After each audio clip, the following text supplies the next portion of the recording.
It's the night, a right time for laughter. We have the guys to fill a custard, even though one is a jar of mustard. Thank God it's Tuesday. We take a look at comedians, and Charles used to be one. We have a lot to say about comedy. Can you believe Gray is a jar of mustard? Then there's Lapsed. What does he do? And why is he here?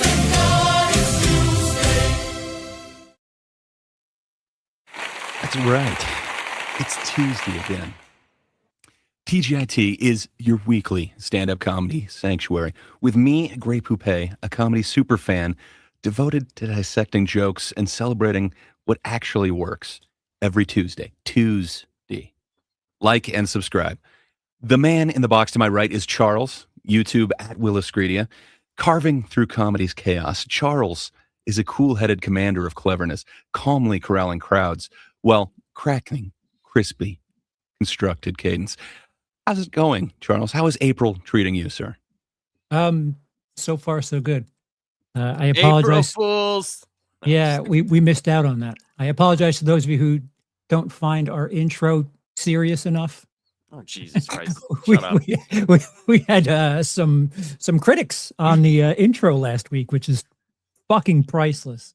I don't get it. How do you not get it? It's making fun of 80s sitcoms. Like, how did you like? It's dumb. It's dumb. No, we went out. We really filmed all of that. And it was really hard to get the giant jar of mustard. And I was very angry about it. There were multiple shoots. You can see beard lengths changing. It was different. Microphones were happening for no reason. Oh yeah, you got to. But as always, the third domino in our questionable chain reaction is Lapsed. YouTube at the Lapsed Comic Fan. Lapsed is a lion-hearted but lightweight laugh-smith, launching limp lines with lavish cadence, loving the limelight, loudly listing laughs that never quite land as hard as he did on the linoleum. How's it going, Lapsed? It's going, brother. It's going. It could Great. be going better. You're going to need some time before you better. start selling micro machines, I think. I know. I took the week off, man. I should have done some warm-ups. But yeah, guys. So how's it going? How was your week, comedy-wise? Honestly, like I have been so sick this past week. Since basically the last show we did, that was like the first night. I had like 104-degree temperature for that show. And tonight has not been the best, but I'm hoping that it's over with. I really do, because I am sick and tired of being sick. I have not had the actual flu like in a decade. So like this is just awful for me right now. Well, It's just luckily, been terrible. it's going to be fantastic. According to that coming comment, from here. You weren't alone. Some other people thought it was also horrible, but good times. Charles, you made sure to point out April Fool's Day before, and that we needed to hit it last show. How was your April Fool's? Technically, mine was here as April 1st. It was already technically April 1st when I don't know. I slept. My wife seems to think that it only counts before noon. And if you It do is the something best drinking time. I think apparently if you do something at 3 p.m. it doesn't count because I don't remember what the logic was. Is it still not like April 1st? No, because the only fools that would do a prank afternoon are the fools themselves or something like that. I might be butchering it, but it's just like, and I slept through it. There's a certain logic to that, but still, I think it would just be points deducted, not you can't do it. It's not prohibited.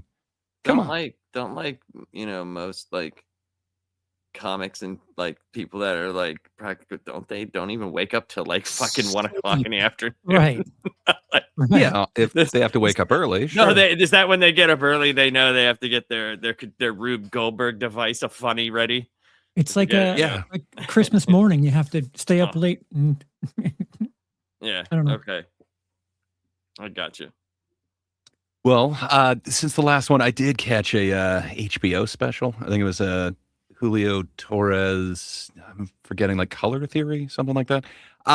It's interesting. I don't think it would be up your guys' alley for comedy, but it was an interesting kind of weird performance thing that a lot of comedy is kind of going towards now.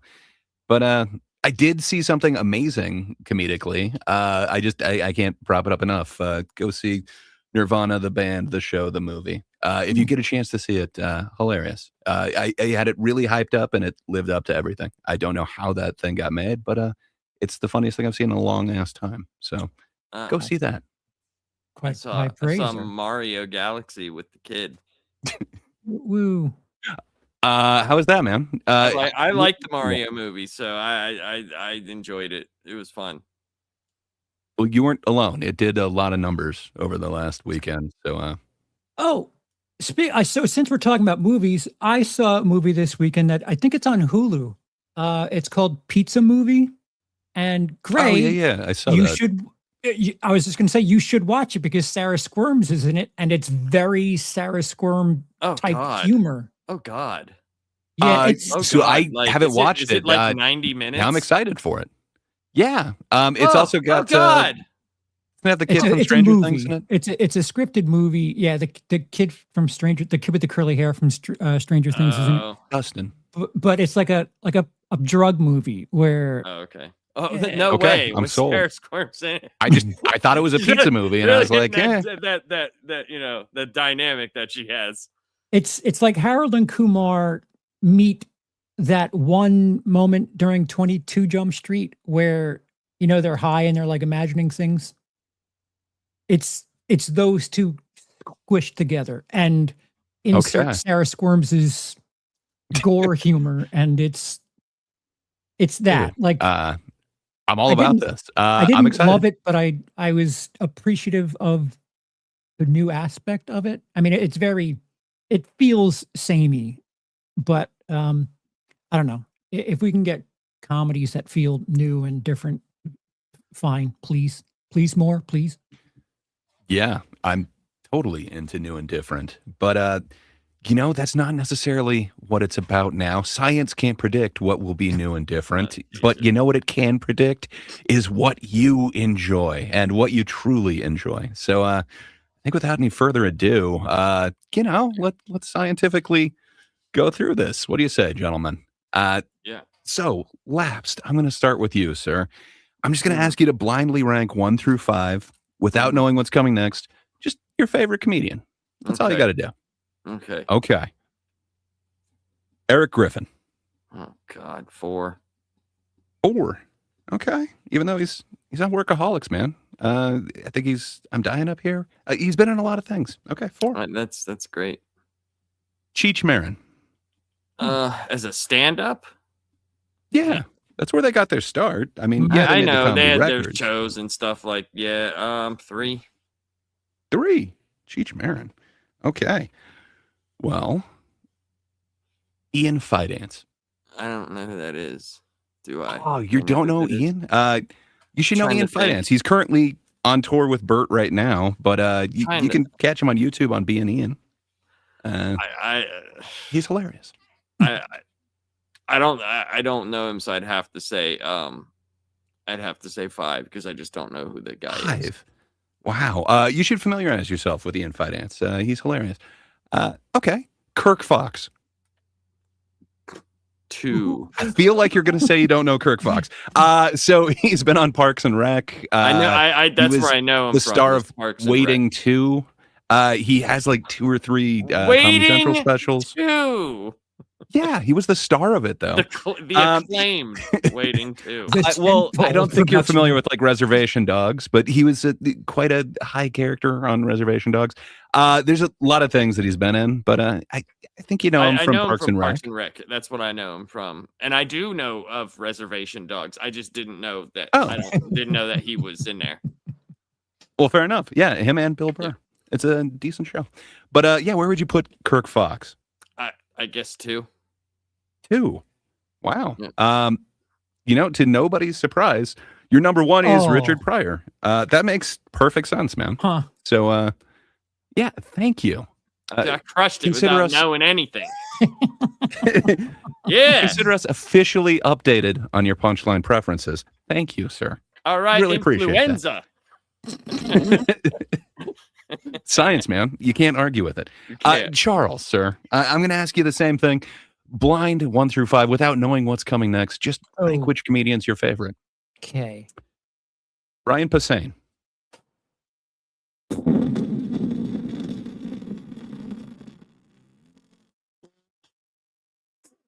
Four. 4 for Posehn. He was on Just Shoot Me, man. The Sarah Silverman show. So many I'm things. on top judging of his stand-up. stand-ups, not fucking sitcom He has a actors. Thank you special, very much. The Fartist.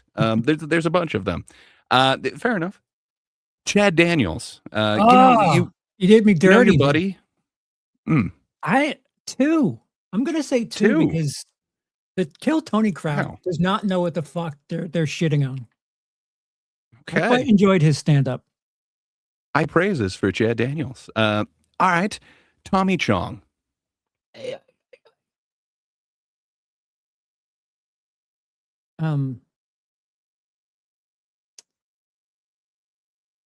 Three. 3. Meaning you've got 1 and 5 left. Okay. Ari Shafir.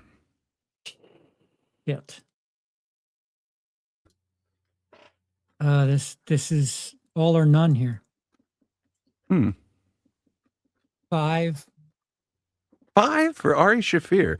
Oh, man. A couple of his last ones, America's Sweetheart and Jew, were amazing specials. But 5. Okay, I understand. You're not a fan of, some of his work. Just hit me. All right, with it. so your number 1 would then be John Reap. Oh yeah, John Reap, of course.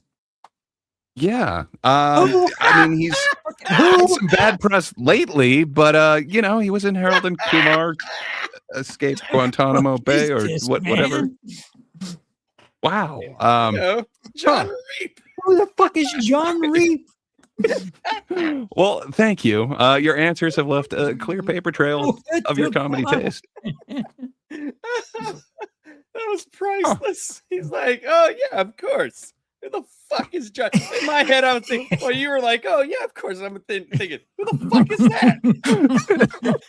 that? You might not want to Google him recently. What'd he do? He was found with certain types of files on his computer, so to speak. Oh, he looks at koala bears. But he was in Harold and Kumar too. So Does he Adobe platform of files? Or I'm assuming so. so you don't get a TXT file, you get a PDF file. That's That's correct. no. No. Oh no. But hey, to each their own comedic preference. I believe he won Last Comic Standing one of the years or whatever. He was kind of a big name for a minute. But Charles, oops. you didn't do so good on your list. Nope. but yeah, so good times. So guys, we made it through March. March Hackness is behind us now. There were smoother ways that we could have gone through the bracket, but ultimately it appears this is what the end is. Spoken. And the audience has spoken. There were some names that I didn't anticipate being put forward, but man, these brackets, the way that they kind of lined up with the seating process, I didn't anticipate some of these people going as far as they did, and I wouldn't have put some of them on there. But Well, I don't know. Go ahead, Charles. we did say it during the Final Four that Schumer Kreischer was like the unofficial final. Yeah. I think so. I kind of thought it would be more like that, and yeah, I don't know. We had some other people. I understand why some people would have put like Whitney forward. I wouldn't have. I think I would have changed that one. I don't think Roseanne would have made it onto my list, but yeah, interesting. Well, I think I did not the show- anticipate. Good. Sorry, please, lapsed. I just think the show you go first. where you introduced everybody to Morgan J, that I think that put him I so poisoned high the in the well. seating because I thought Bert would have been like if not number one, number two, so that they would have probably met that way. But the Yeah. the way the seating turned out, like that's just how it turned out. So I mean, like, yeah, Dude, I've known of Morgan J. Apparently, it's less than 2 years or something like that. Looking back into this incident, it was kind of what introduced me to him or got him on my radar. I was late to the Morgan J train, but yeah, man, even knowing him that long, like a year or so, I did not anticipate there's any way that he would make it as far as he did. I could not see him going into the finals at all. And Well, then, you could say the same thing like the Kill Tony guys, because we have so much Kill Tony stuff on here. Like I wouldn't imagine David Lucas normally being someone that would crack the list. right. Natalie Cuomo was, if we didn't watch her thing, I don't know if people would even like know to suggest her, because I don't I don't know what's She just doesn't have enough there. well, it's She doesn't that have enough there. and like the definition of hack is not the same as what, I don't know, what we're operating on, because it seems synonymous with bad, and that's not what it is. It's, you know, Yeah. you could be hack and good. Yeah, for me, Yeah. I think like Roseanne, for me, probably wouldn't have been on there if it Right. was mine. Like, yeah, she's done some things, but I think those are just chalked up to bad choices as opposed to being a hack, you know? Mhm. Hassan Minhaj or whatever, like I don't know, like him and Morgan J, I just don't even look at as comedians. But if we were talking about who someone could just go up there and do that, like I could go up there and tell stories about myself, Yeah. and whether someone laughs or not is, you know, hey, whatever. But that's basically what he does. So I don't know if he would have made it for me personally. And probably, as weird as this might sound, is Dane Cook. I don't think like he does. He might do hacky stuff now, but if anything, he inspired hacks that Yeah. hacked him. You know what I mean? Like that Right. did his shit. I haven't seen him since what is harmful if swallowed or whatever that double CD was. I haven't paid attention to him since you didn't then. make it to Vicious Cycle or whatever the next one No. was? No, I did not. Hmm. I had a really bad problem with heroin. So like that kind of seemed to be, you know, the level of where I was at. Priorities. Oh. Yeah. Fair enough. You probably skipped the right one. He's had a couple in the last few years that weren't the worst. I remember there was like one post-COVID one that was interesting. So it's but yeah, I Dane don't Cook think, or heroin. Well, I I'm think saying you I know the wasn't- right choice. Yeah. You probably Okay. should have watched Dane Cook instead. I probably should have. If those were the only two choices in front of me and not just life in general, then yeah, I could see that, you know, weighing the options. Now, if it were Amy Schumer, Crippling addiction or an hour of wasted time. Man, that crippling addiction looks hot. Mm. Gray, Well, you skipped something. I realized this is did. going to be a Oh, shit, I did. Yeah. Yeah. I apologize. I have way too many pictures open here. I put this, or it put it at the bottom. You're totally right. This is yet a tease looking at this bracket. We'll get back to it in just wonder a who's second. gonna win. But yeah, it's weird. It seems to be leaning one way, but we will see. I mean, But we yeah, didn't have a picture with him as the winner or anything. no, it was just a look at the brackets and how it seemed to land last week. But you know what's new this week?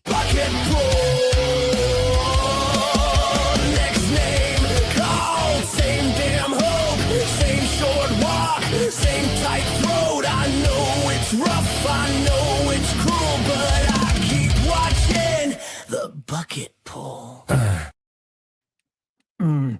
That's right.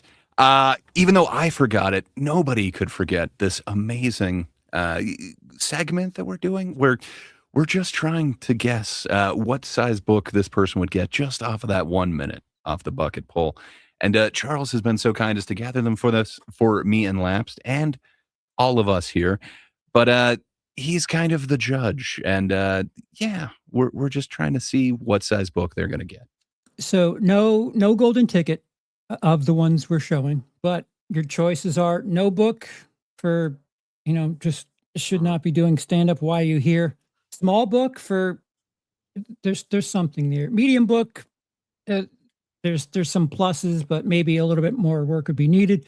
And large book for, you should be a working comedian. Okay, so let's get this out of the way. Right. Just so we're on the same page. It's about the interview. Are we judging? No.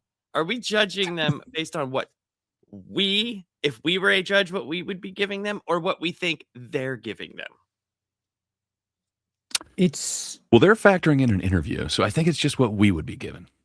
But am I correct on that, Charles? Yes, that's what I always thought. But the way you said it there was like it's we your guessed what they would give them. So I just it's was your wondering. score. I was wondering. That's all. That's Okay. all. Okay. You're only grading the minute. That's how I did it. Yeah. Okay. Gotcha. Just making sure. Okay. Man. Gotta make sure. I think we're all on the same page. Justin Hopefully, has it figured out. Justin says it's multiple choice, so just go medium book always and you will win. That is the choice C. That is like that fail proof, I would imagine. I always just go off of what I would give them. That's why I've only given out 2 or 3 books. Same. Well, I guess I'm more generous than you. I've given out smaller books, but I also usually throw in but I think he's going to get this, which I'm assuming is based off an interview, but who knows if an interview ever takes place. We don't know anything about that. We just know We about need the the minute. wah, wah. We need that. And then a picture of Gray I think he might have said something. Without further ado, first bucket pull. An insane person trying it for the first time. It could be the future of comedy that's been signing up for 2 years in a row and waiting to get pulled, and it hasn't happened. It could be anything in between. We're going to find out all together. Your first bucket pull of the night goes by the name of Aaron Spaller, everybody. Put your hands together for Aaron.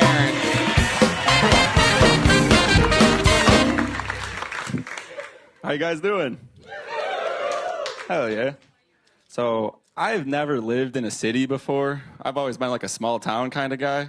Just real simple, easy going, normal shit. When I saw something living on the side of the road, it'd just be a little animal, some cute, fuzzy. And now here, I just got all these homeless people. When I first moved here, I felt bad for them. You give them $1, do what you can. But I saw this one guy that just ruined it all for everybody. He was holding his sign that said, "Cancer can't work." How are you going to use your zodiac sign as an excuse to being homeless? You're not out here because you were born in July, dude. That's insane. I'm working 3 jobs, struggling to feed myself, and you're just sitting there, "Oh, I was born in July. Can you help me?" No, fuck you, dude. But I try to look for the bright side in everything. I really do. And with having the homeless people here, I think I finally found it. It's if you're out here on 6th Street and anybody starts shooting and they start blasting, we got a lot of meat shields we can use.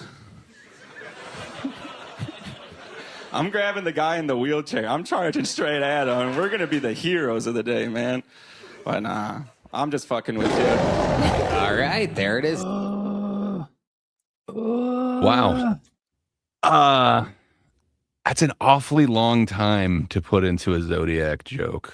No, I'm just fucking with you. It's just, even That's the worst thing to do as a comedian. You could see that he panicked, man. Nothing I said was supposed to be taken anyway. Dude, come on. Well, when that 45 seconds of Zodiac joke didn't have any punch, he had 2 it was the laugh abort lines. thing, though. 2 laugh lines was the Zodiac thing, and then the meat shield thing with the tag of the wheelchair guy. Yep. Mm-hmm. That's not. But it's not even an original thing. It's no. We're going to be heroes together. I can't remember exactly how he said it, but it's it's not an original punchline either. I don't know, man. It's too wordy for a C- punchline. If you're going to be dropping C tier punchlines, you have to trickle. You need to. I don't know. I would. He had 2 laugh lines. I would want there to be 5 if you're going to do a bunch of C stuff. And it's just, I don't know how long he was doing it, but it's. Well, he was signing up for 2 years, so at least 2 to 3 years. That's what he said. He's been signing up for 2 years. Yeah, I don't know. Like Yeah. you get the idea that there's like this certain thing that people do on here, like the homeless in Austin. You can only do that I guess you could do it in LA. Yeah, but But like, It's a growing problem. you have to, if you're doing a minute 15, 4 solid jokes, 15 seconds or something, or at least aim for that if you can, or three good ones at 20 seconds apiece, not 45 seconds for some bullshit and then another 15-second explanation, then you're already at the meow by the time you're starting the next thing. Yeah. That was not abandoning it in the middle. That over like it wasn't. I'm just kidding. I can't remember what he said. Said, no, I'm just fucking with you. Yeah, just fucking with you. That's like right after. Yeah, that kills it. That kills everything. Even if you don't have anything that at least let people think you're a fucking weirdo or a wacky dude. Yeah, I think the cancer joke, it has to be tighter. Like the punchline is just, who knew he like was born in July? To have so much in front of it and so much after it, it's not the quality of joke that you think it is to make it that wordy. Or like that, homeless are getting creative. They're using their zodiac signs. I saw a guy standing in front of a hospital with a cancer can't work sign, right? Like something, anything. Like I just thought of that in 5 seconds. Like that is, so what he did was like the most long-winded misdirect for the most basic of right.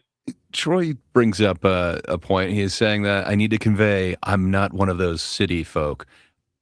His image kind of gave that away instantaneously. I don't know if he needed to waste part of his set saying that or addressing it. I think we knew. Well, but yeah, I think a lot of the words could have been cut down. You're right. It seems like he was definitely using too many words to get where he's got. Like that punchline doesn't deserve 45 seconds. Right. There needs to be an economy of words, and I don't think he's quite there. But there's at least 2 attempts at a joke. I think I'd go small book since there's an attempt there. Like there is a setup punch at least twice in here. I just don't think it's good. Tiny book, work on it. I'm gonna give him no book. The only reason because he's been doing that for 2 years, and that was the best he came up with. Like I did something better in 5 seconds off the top of my head. Fair enough. Yeah, if it's 2 years, that's what they said. They said he had been signing up to get on here. He was like, who knows? This could be the future of comedy. He's been signing up for 2 years. How many clubs are there in Austin, Gray? Or Laughs? Off the top of my head, I can't remember, but there's a ton, especially if you count like bars that kind of do like occasional shows. But actual clubs, I think they were up to like 10 or something like that. Oh boy. Okay. So there's quite a few. Okay. There should be venues. There's a ton of mics. If you're just talking mics, I think it's in the 20s. Yeah, it says this. I just Googled just in Austin, Texas. It says Austin, Texas is home to approximately 31 comedy clubs offering a mix of stand-up, improv, and sketch performances. I don't know that all of them are full-time comedy clubs. Sometimes it's this is whatever club on the weekend. They do have it broken down like where you can do actual stand-up, and then they have like, so there's 1, 2, 3, 4. This 5, guy's doing 7, mics. 8, He's not 9, 10, 11, 12. He's not going to be at the mothership on a There's 12 Thursday or main that it seems, and then there's about 15 a weekly open mic themed events at these other ones, and then there's a bunch of there's about 7 or 8 improv places. So and that's just at least 23. Austin, though. Yeah, at least if you go a little bit further out, there's even more too. Yeah. But yeah, man, you're right though, Charles. This dude does seem like he's definitely at like the open mic level. Well, let's see what size book he got. Obviously, we know nothing about the interview, but here we are. Amazing. Yeah. That seems like the story of your life, Aaron Spaulding. It's something. There you go. Well, here's a little joke. Yeah. Little one. Ladies and gentlemen, That sounds right to me. Laps, do you hate the fact that he got a little book? No, Could I you don't hate it. see- No. I Yeah. don't hate it. I'm just going off of what I would give the dude. Like I just Fair didn't. enough. It, if I don't, even if there's something even small, if you don't even chuckle, like, is that? I could say, yeah, go work on it, but to give them a book, like, I would think there would have to be like a laugh or something. Yeah. I could. I I mean, guess. we I both guess like laughed. a kernel of an idea is a small book. I'm fine with that. I'm not like angry or anything like that about it. Him getting a book. Well, technically, both you and I laughed at it. It was just the transition where his joke didn't land, and there was just like this awkward silence, and then he like kind of stumbled into the next part. Well, I laughed at how horrible We both it kind was. of, yeah, and it was also that mixed with that horrible transition. Just it made me kind of chuckle, but that was unintended comedy. It wasn't what he was going for. Yes, the reason. So I hate harping on this, but that dude is literally every single guy at the gas station, like right, like down the mountain from me. Literally every single person. Yeah. Who's gonna ask me how bass fishing is, and man, them some fancy shoes. Who wore those shoes? That's I get that Well, all with the time. practice at the open mics, maybe they can get up to medium book level. Maybe they can get That's there. what He's got a kernel of an hoping for. idea. That's I might have to shift my. I don't know if you're doing if he's doing it 3 years, if he's doing it once a month, that's 36 gigs. He shouldn't have known to whittle that down by this point. You'd Right. hope so. But hey, I don't think we mentioned it's Jeff Ross wearing a banana shirt. I'm sure that's in honor of his take a banana for the ride. Dude, he has entered like Special. a thumb wearing a shirt levels. Like he is just a thumb Hey, with man. Mr. Potato Head parts. Be careful. I'm just saying that's the same. He has the same type of diagnosis that got Will Smith. So Dude, look at his chin, dude. From the side, it looks like Peter Griffin's half a nutsack. It He's is got look at- alopecia, man. I think he would have a beard or something to kind of hide that. Oh, but I'm just I get talking. what I'm you're not talking saying. about the baldness. I'm talking about like the chin to neck ratio into the shirt. He is literally this. Wait, Will Smith has alopecia? I believe that was what his wife had. Oh. Am I wrong? I'm trying to No, keep her yeah, name his- out of my his mouth. Wife, his wife supposedly has alopecia. But on to comedian number 2, I guess.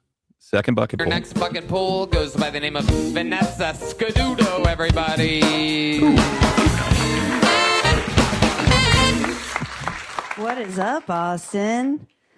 I'm an older broad, it's kind of obvious a little bit, right?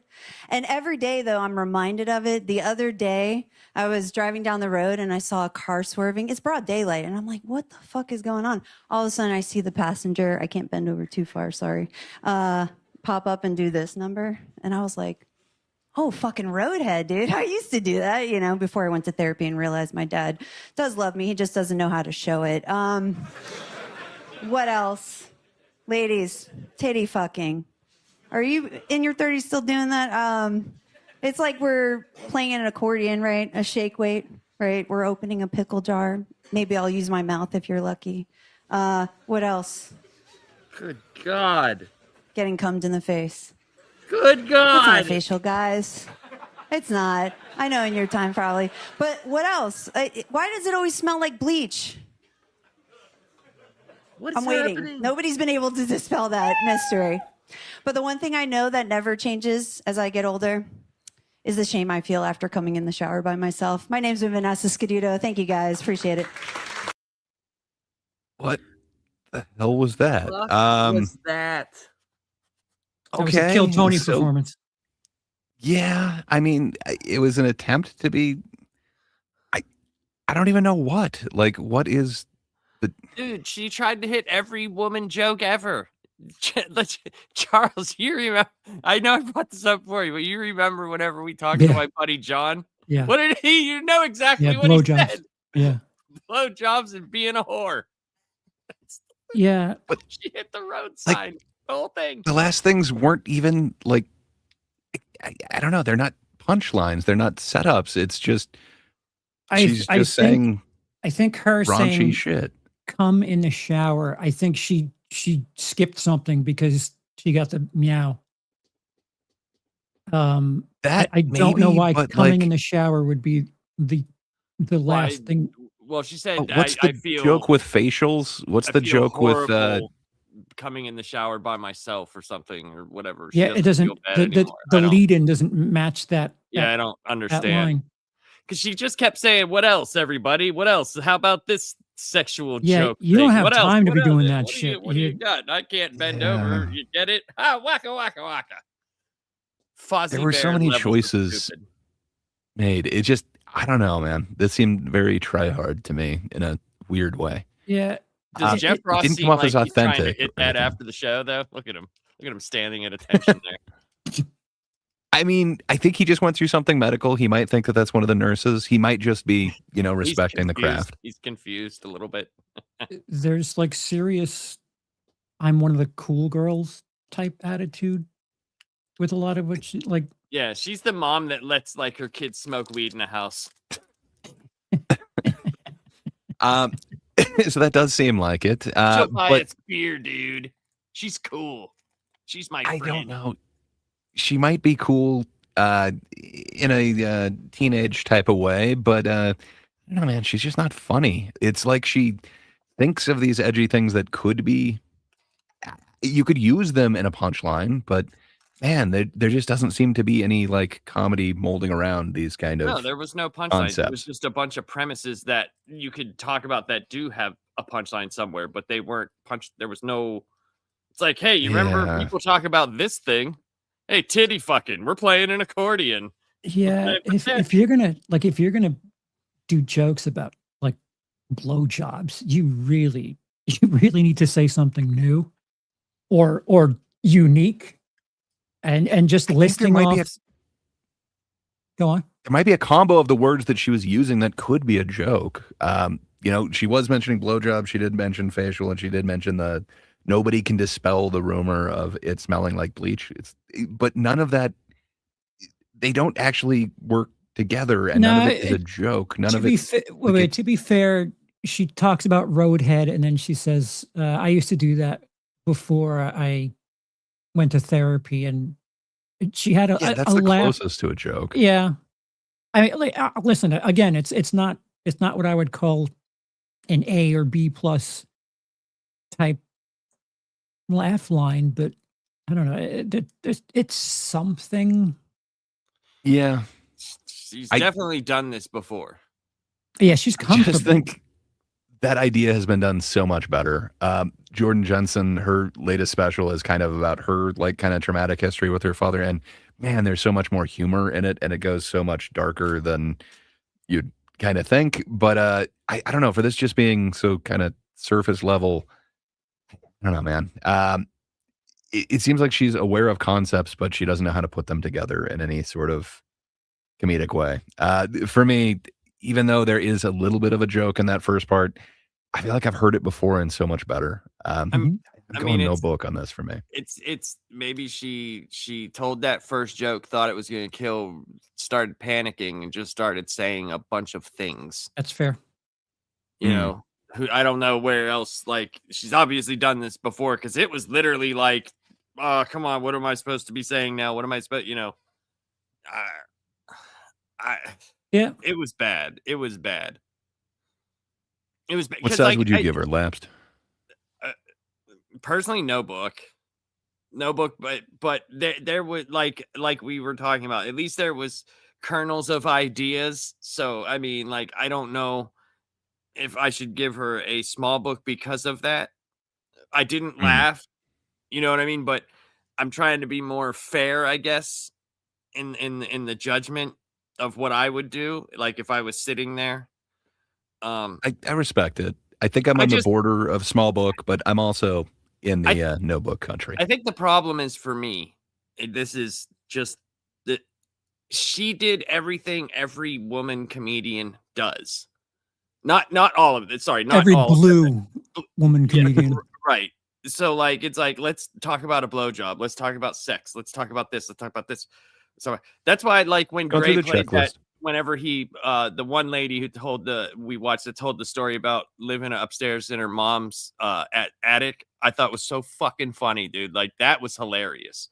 I can't remember which woman that was. Jessica Kirsten. Yeah, that was so good, dude. And I actually watched some of her stuff after that, and I was like, holy crap.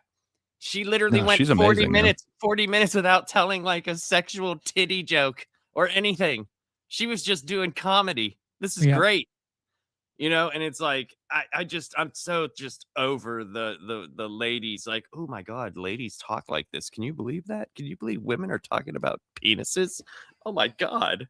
This is crazy. Yeah, like I don't know, dude. Like, no book for me. And Justin weighs in medium book. So we've got no book, and medium. He's playing the medium game, though. You know, he's just a go medium. It's a strategy, man. Let's see. Maybe she killed it in the interview. Vanessa Scududo.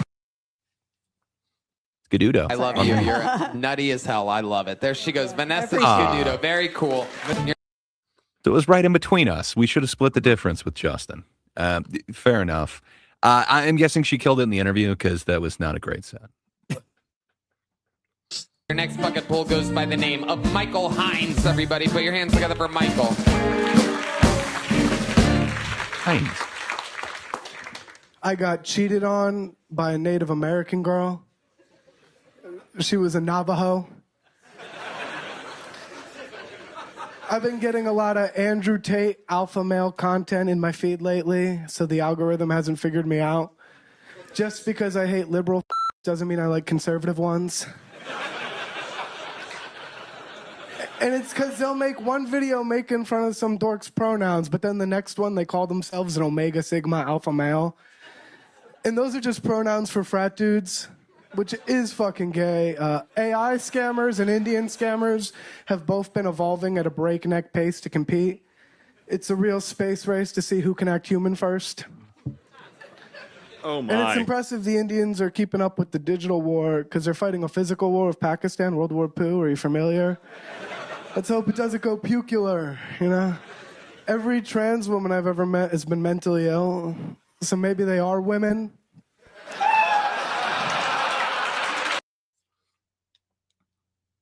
Wow.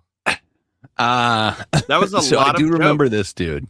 Yeah, he has been on before. I think he did well before. If I remember right, I want to say he got a big book the last time.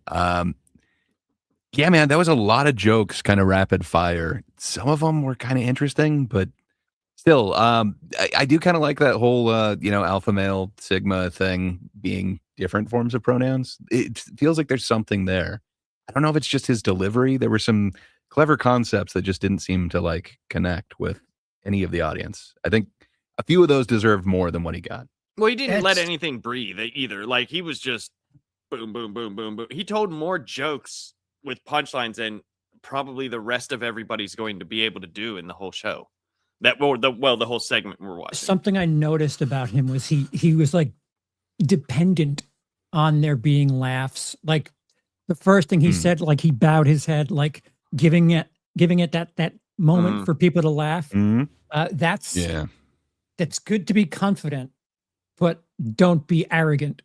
Because when he missed, he seemed like he was doing it again, like bowing his head, waiting for the laugh, and not every joke was as solid.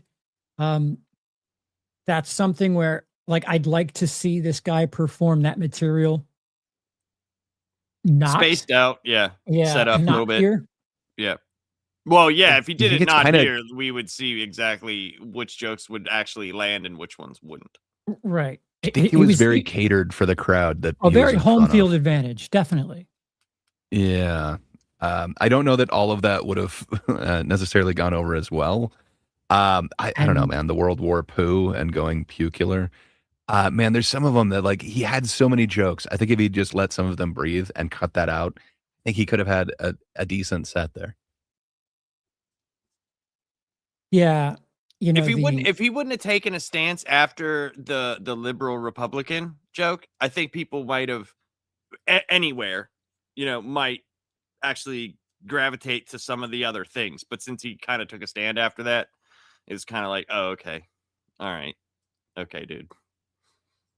I got you. It's a shame because his best laugh line was the trans woman joke, which ends Also up doesn't feel original. it ends up being like very hacky. So it's again, I'd like to see him do that set in Seattle, Washington. Yeah. And then how he reacts to that. Because he's got a home field advantage big time here. Yes, for sure. Well, we were giving the previous woman, I said her name and now I can't remember. We were giving her shit for it seemed like she was going off a checklist.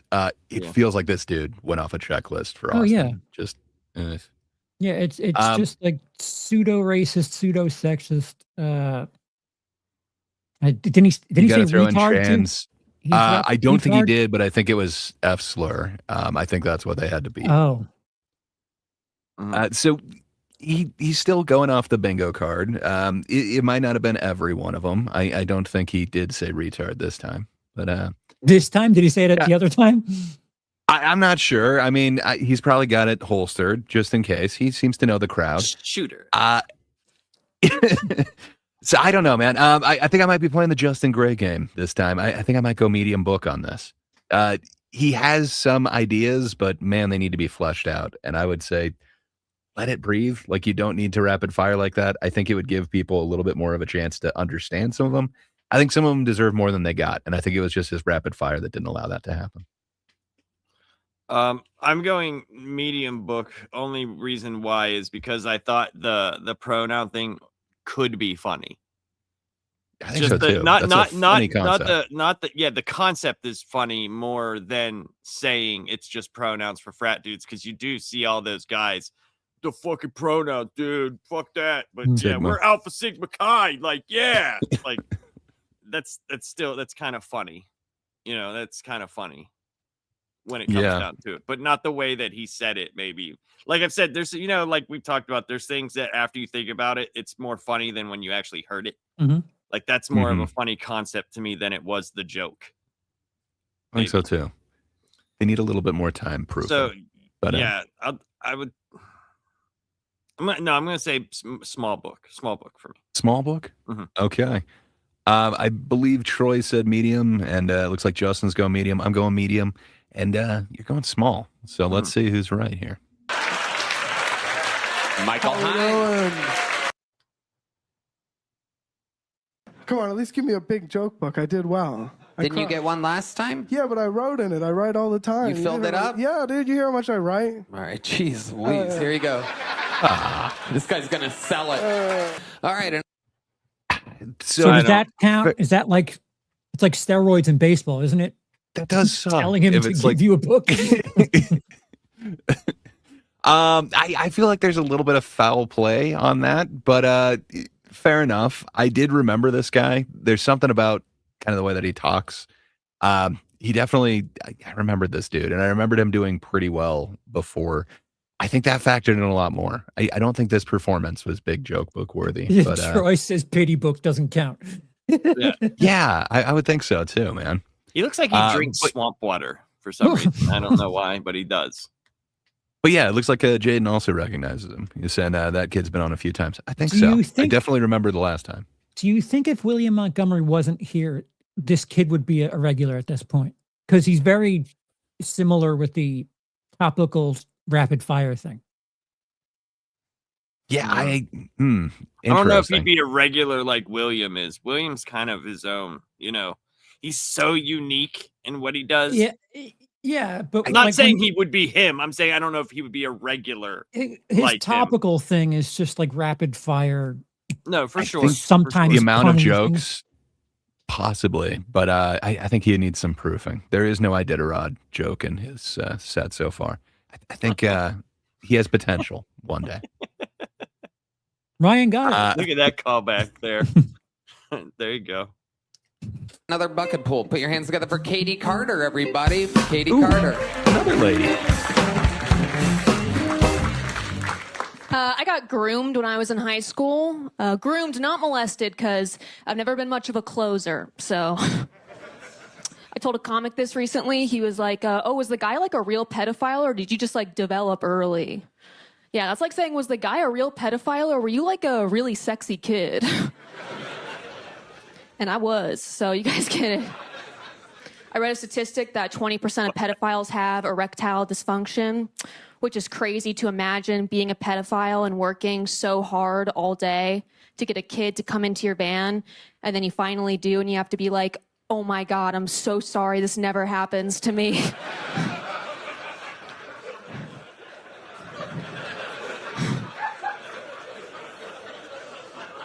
Please don't tell your parents about this part specifically. This shit is humiliating.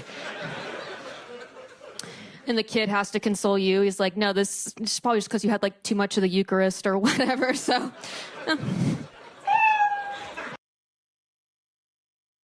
All right, there's a funny concept in there. I had never thought of, that particular thing. Like, I swear this never Gray, happens. You're a normal human being. Yeah, there's a funny concept in there too, and also the like, hey, don't tell your parents about this. Well, I think there's a funnier place that you could go with that. Like, well, really none of this, but that specifically, let's not. I think there's somewhere funny that you could have gone with it. Just, I don't know that it was quite there for me. It is dark. I get where she's coming from. I kind of like the weird twist on it, but it didn't fully connect. It sounds like for anyone in the room, but I kind of respect it.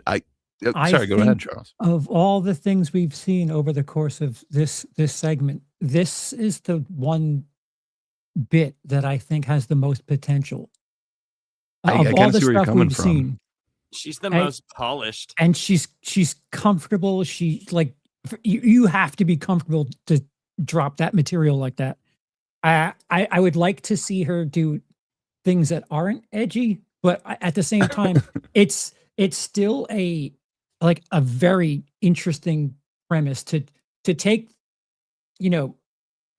PDF files and go in a different direction and like really make it even darker, which is impressive because it's still funny, but like you said, there's like another level that you could probably go with that. It, like I said, it's well written. She's comfortable, and it feels like there's probably more places you can go with that.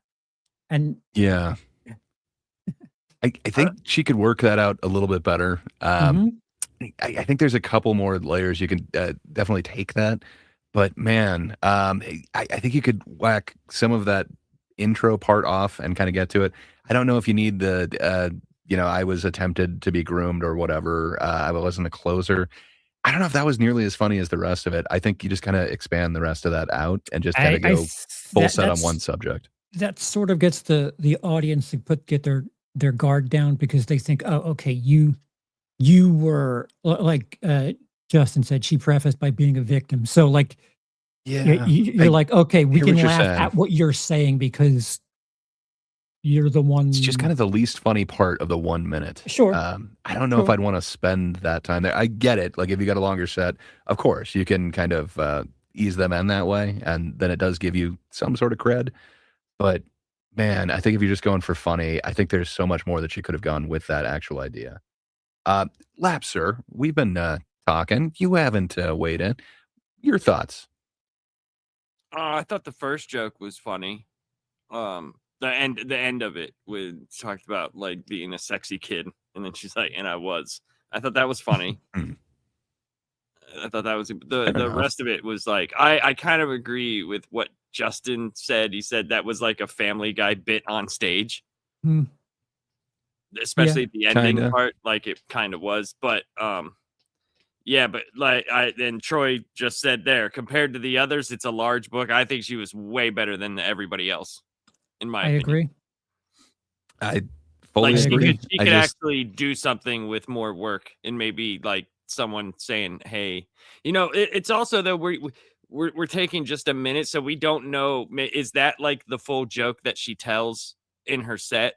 Good or point. Is that just broken down? Yeah, it could be like a squished greatest hits kind of thing where like she's cutting pieces out just to get the tight minute there. I can't remember who said it too. They Justin said he's with the guy before who told a bunch of jokes. He said he's probably trying to edit a reel with his appearance, so he told 30 jokes in a minute. We have to take that into consideration. Some people who maybe half decent might, like said, squish a bunch of stuff together because they're on Kill Tony. That clip of a video could get them how many ever views. Sure. So it might not be like the whole joke, you know. So I don't know, but you could tell she's done this. This isn't someone who just came up on stage. No. So are we saying large book? Just to clarify, is large book like you're fully ready for hit the stage, do a headlining set right now, or is it just there were decent jokes there, keep writing?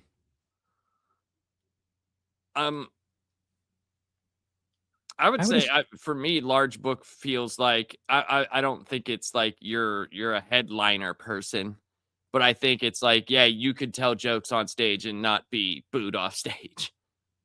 That's kind of the way I take it. I don't know, like if they could do a headlining show. No. Okay. I think considering that the cliche, the trope of this show is open micers doing bucket pulls, I think a large book means that you should be getting booked, whether that's right. You as a guest spot, an MC spot. Yeah, guest spot. There it is. Yeah. Okay. Yeah. I think based off of this and her appearance, I think she will be getting another spot off of this. So yeah, I agree with the main sentiment here. Large book. I think it is the best that we've seen of the night. So, yeah. She is a girl too. Not just based off of tonight. Red well, Band, that's what I mean. I think Red Band would have been all over. Oh, Red Band's gonna. She might be booked at one of his shows. The Secret Show. Yeah. Jaden gets there it. it is. Yeah. Okay. Yeah, I would say large book. Okay. So I guess we're all going, okay. Large book for her. I see nothing but wild success in your future. Red Band? Pretend like you're thinking about it. Here's the big on the Secret Show. Sure. You did it. All right. It's Didn't a see guarantee, that one. man. Did If you there's see her any reaction attractive too? female. No. Let Wasn't- me go back a second. It wasn't really like, oh wow. Your future. Red Band? I mean, we all know. Pretend like you're thinking about it. Here's the big on the Secret Show.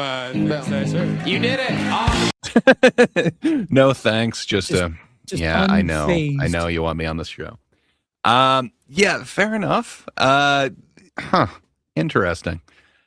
Okay. I'd say deserved. This is the first one where I've not wondered, okay, did she just kill it in the interview? And is that why she got the large joke book? I think there were some really funny concepts that I hope she kind of expands upon. I think there's some real funny territory there. We've seen dozens of these bucket pulls. This is the one where I'm like, ooh, I'd like to see 10 minutes of that set. This is the first time where I'm like, I'd like So to you're see... going to the Secret Show? No. No, I know what you're saying though, Charles. It is. I would like to see what else she could do outside of a minute. Right. Yeah.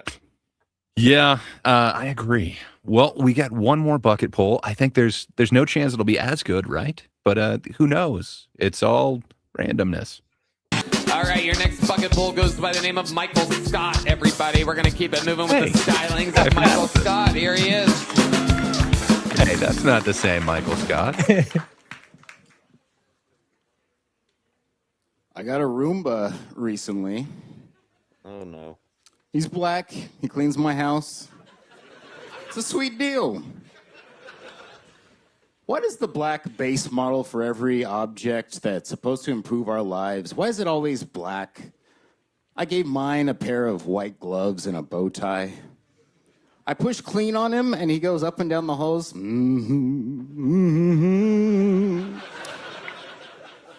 Massa keep my batteries charged. The other day, I hit clean on Toby. Oh, his name is Toby. I couldn't name him Kunta. My mom comes over. I'm like, watch your feet. Kunta's trying to get by. So the other day, I hit clean on Toby. He goes towards the end of the hole, and he's cleaning, and he starts beeping and goes back to recharge his batteries. And I nearly spilt my sweet tea. I get up and I go, the hell you will! Whoosh. Nobody said you could take a break. So I got up and I watched him clean my house until he died. And when he died, I bought a new one at an auction for 3/5 the price of one of those black ones. Wow, Michael, stop. I mean, I didn't think he was going to do the price tag on that, but I assumed he was going to do the worked it until it died thing. Obviously, that's where he ended up going with that one. I did not assume the auction with the discounted price was going to make an appearance, but Everything was Lapsed? so bad up until that last Have you ever part. heard The a last part made me laugh. It took you me ever a heard a while. robot slave joke before? A robot slave joke? I mean, besides sex slave, no. The term robot means slave. Oh, wow. What a reach to come to. I feel like it's a pretty hack concept now. I feel like I've heard that even on this show a few different times where they're kind of comparing Roombas or some sort of cleaning device as essentially a slave. I don't know, man. I think there's something that he could have done with it. I kind of like that he named it Toby. I think there are interesting little bits in it, but then the overall concept seems to be pretty hack. But I do thought that kind of last like part was funny. I do kind of like the tag that he threw on the end. Like, while it is a whole lot of tropes, I don't know.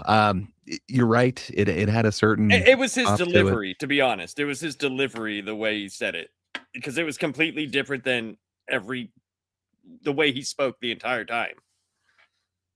He seemed more So, comfortable on stage than a lot of them that we've seen tonight. That being said, I don't know, man. Something about it just rubbed me the wrong way. Like, none of it worked the way that I think he was anticipating it would. Just, I don't know. Charles, is there something that we missed in this? You looked like you were taken aback by it. Looked like you were scooting way back to take it all in. Yeah.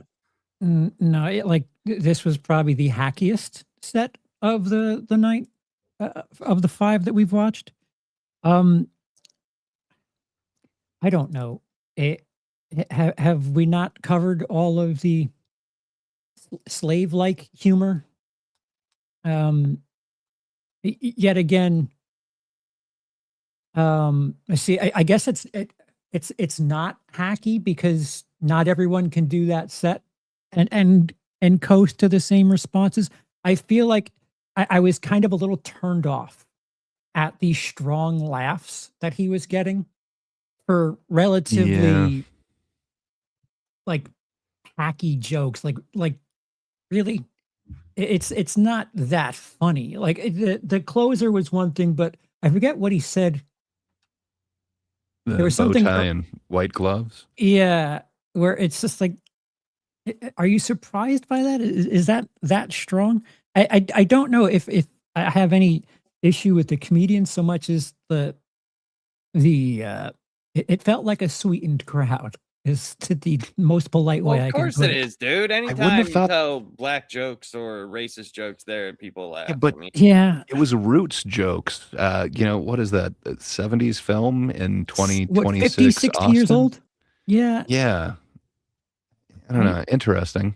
It seemed to work. The Toby bit went over quite well.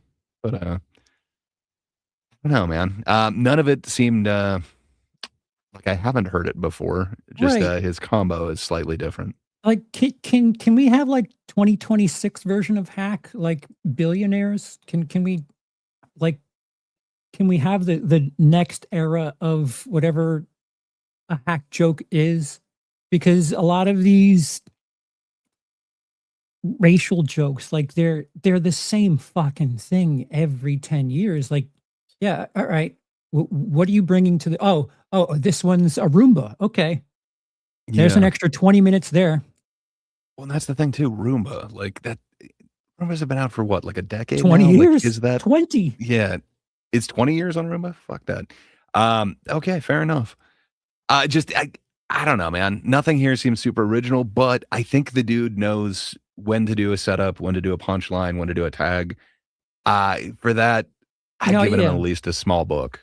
I think he needs to keep writing, and hopefully the small book can contain him. But Yeah, to me, this is definitely not medium territory. Lapsed, what say you, sir? Small book. Okay. We're going small in this one. I'm assuming Justin is staying course and going medium on this. So we'll see if Justin gets it right and we're wrong. Michael Scott, fun times. Yeah, tremendously racist set. That's why you're leaving here with a big joke. Michael, I'd love to have you on the secret show, brother. Thank you, Rick. Thank you, Tony. Could be. That makes sense. Again, he did kind of know the crowd. I'm hoping that he did a lot better in the interview there because, man, I don't see that as tremendously funny. But all right. As Troy points out, 3 white dudes trying to judge the appropriate amount of slave jokes a black guy can tell. So we are now canceled. Fair enough. I should have known better. I don't give a yeah, fuck. man. I think you can approach any of those subjects, and definitely, he could touch that way better than any of us. But I want him to do it kind of in an original way. Is all. I'm not saying he can't. I want him to do it better. Yeah, But I forgot which one of you said it. He is comfortable. Like now, do something fresh. And I'm sorry, I agree. A Roomba is not fresh. Neither is Roots, man. What There are you wasn't like one talking about? thing in there. Roots and Roombas, dude. They're now. They're hip. Kunta And Kinte, auctions. Like, oh my God. Yeah, Someone pointed feels out, pretty Jaden hacky. said it's a Roomba Kinte, so please get Even that that, right. that's a better tag. Yeah. That is way better. I like that more than the Toby line. Fair enough. and but if I can he's- see If he's I can see Indian, why he he can- got the large book. he can joke about Gunga Din. Just Ooh. have it be all of the things that have been around for 60 years. Yeah. I mean, he definitely knows kind of the setup punch thing. I hope he can come up with some material worth the delivery. I think he knew how to deliver it as well, and he was comfortable up there. So It's just like yeah. I hope his feel next like set's better. we're at a point where billionaires are whether it be AI or fucking automated cars, you can make a joke about humans being a minority in the eyes of billionaires and have some sort of play on that. And the misdirection be you think you're going down this road of, this racist humor, but it's actually about humanity versus robots or something. I don't know. Like it just feels like a shortcut. And I'm not mad. I'm just disappointed. Well, speaking of something that makes us all disappointed, and that's because people took shortcuts, let's get back to that Hackness bracket. So we have gotten a little bit of feedback that perhaps not everybody is satisfied with the way that this broke down. We didn't know how this was going to break down, but we did get some feedback from the audience. Not enough to kind of sway it, though. There was one particularly strong comment in favor of Bert being more of a hack, but other than that, it seemed like it just kind of rested with Morgan J. So because of that, it does mean that we do officially have a March Hackness winner, and that is official as of right now. It is Morgan J. Morgan J is March Hackness 2026's official winner. It's interesting. Did you guys even have him on the radar even after No. I kind of introduced like comedy that I don't get? I think that was the week before we started this. I don't know. Did you ever see him going through any of this? No. I just didn't think he was a comedian. But that trophy right there looks like Jack Palance telling some jokes. I don't know why. It was obviously the official amazing. trophy that he's holding. That's amazing. weird. That It's fantastic. I actually like that. He's doing the Bill Hicks Shane bit.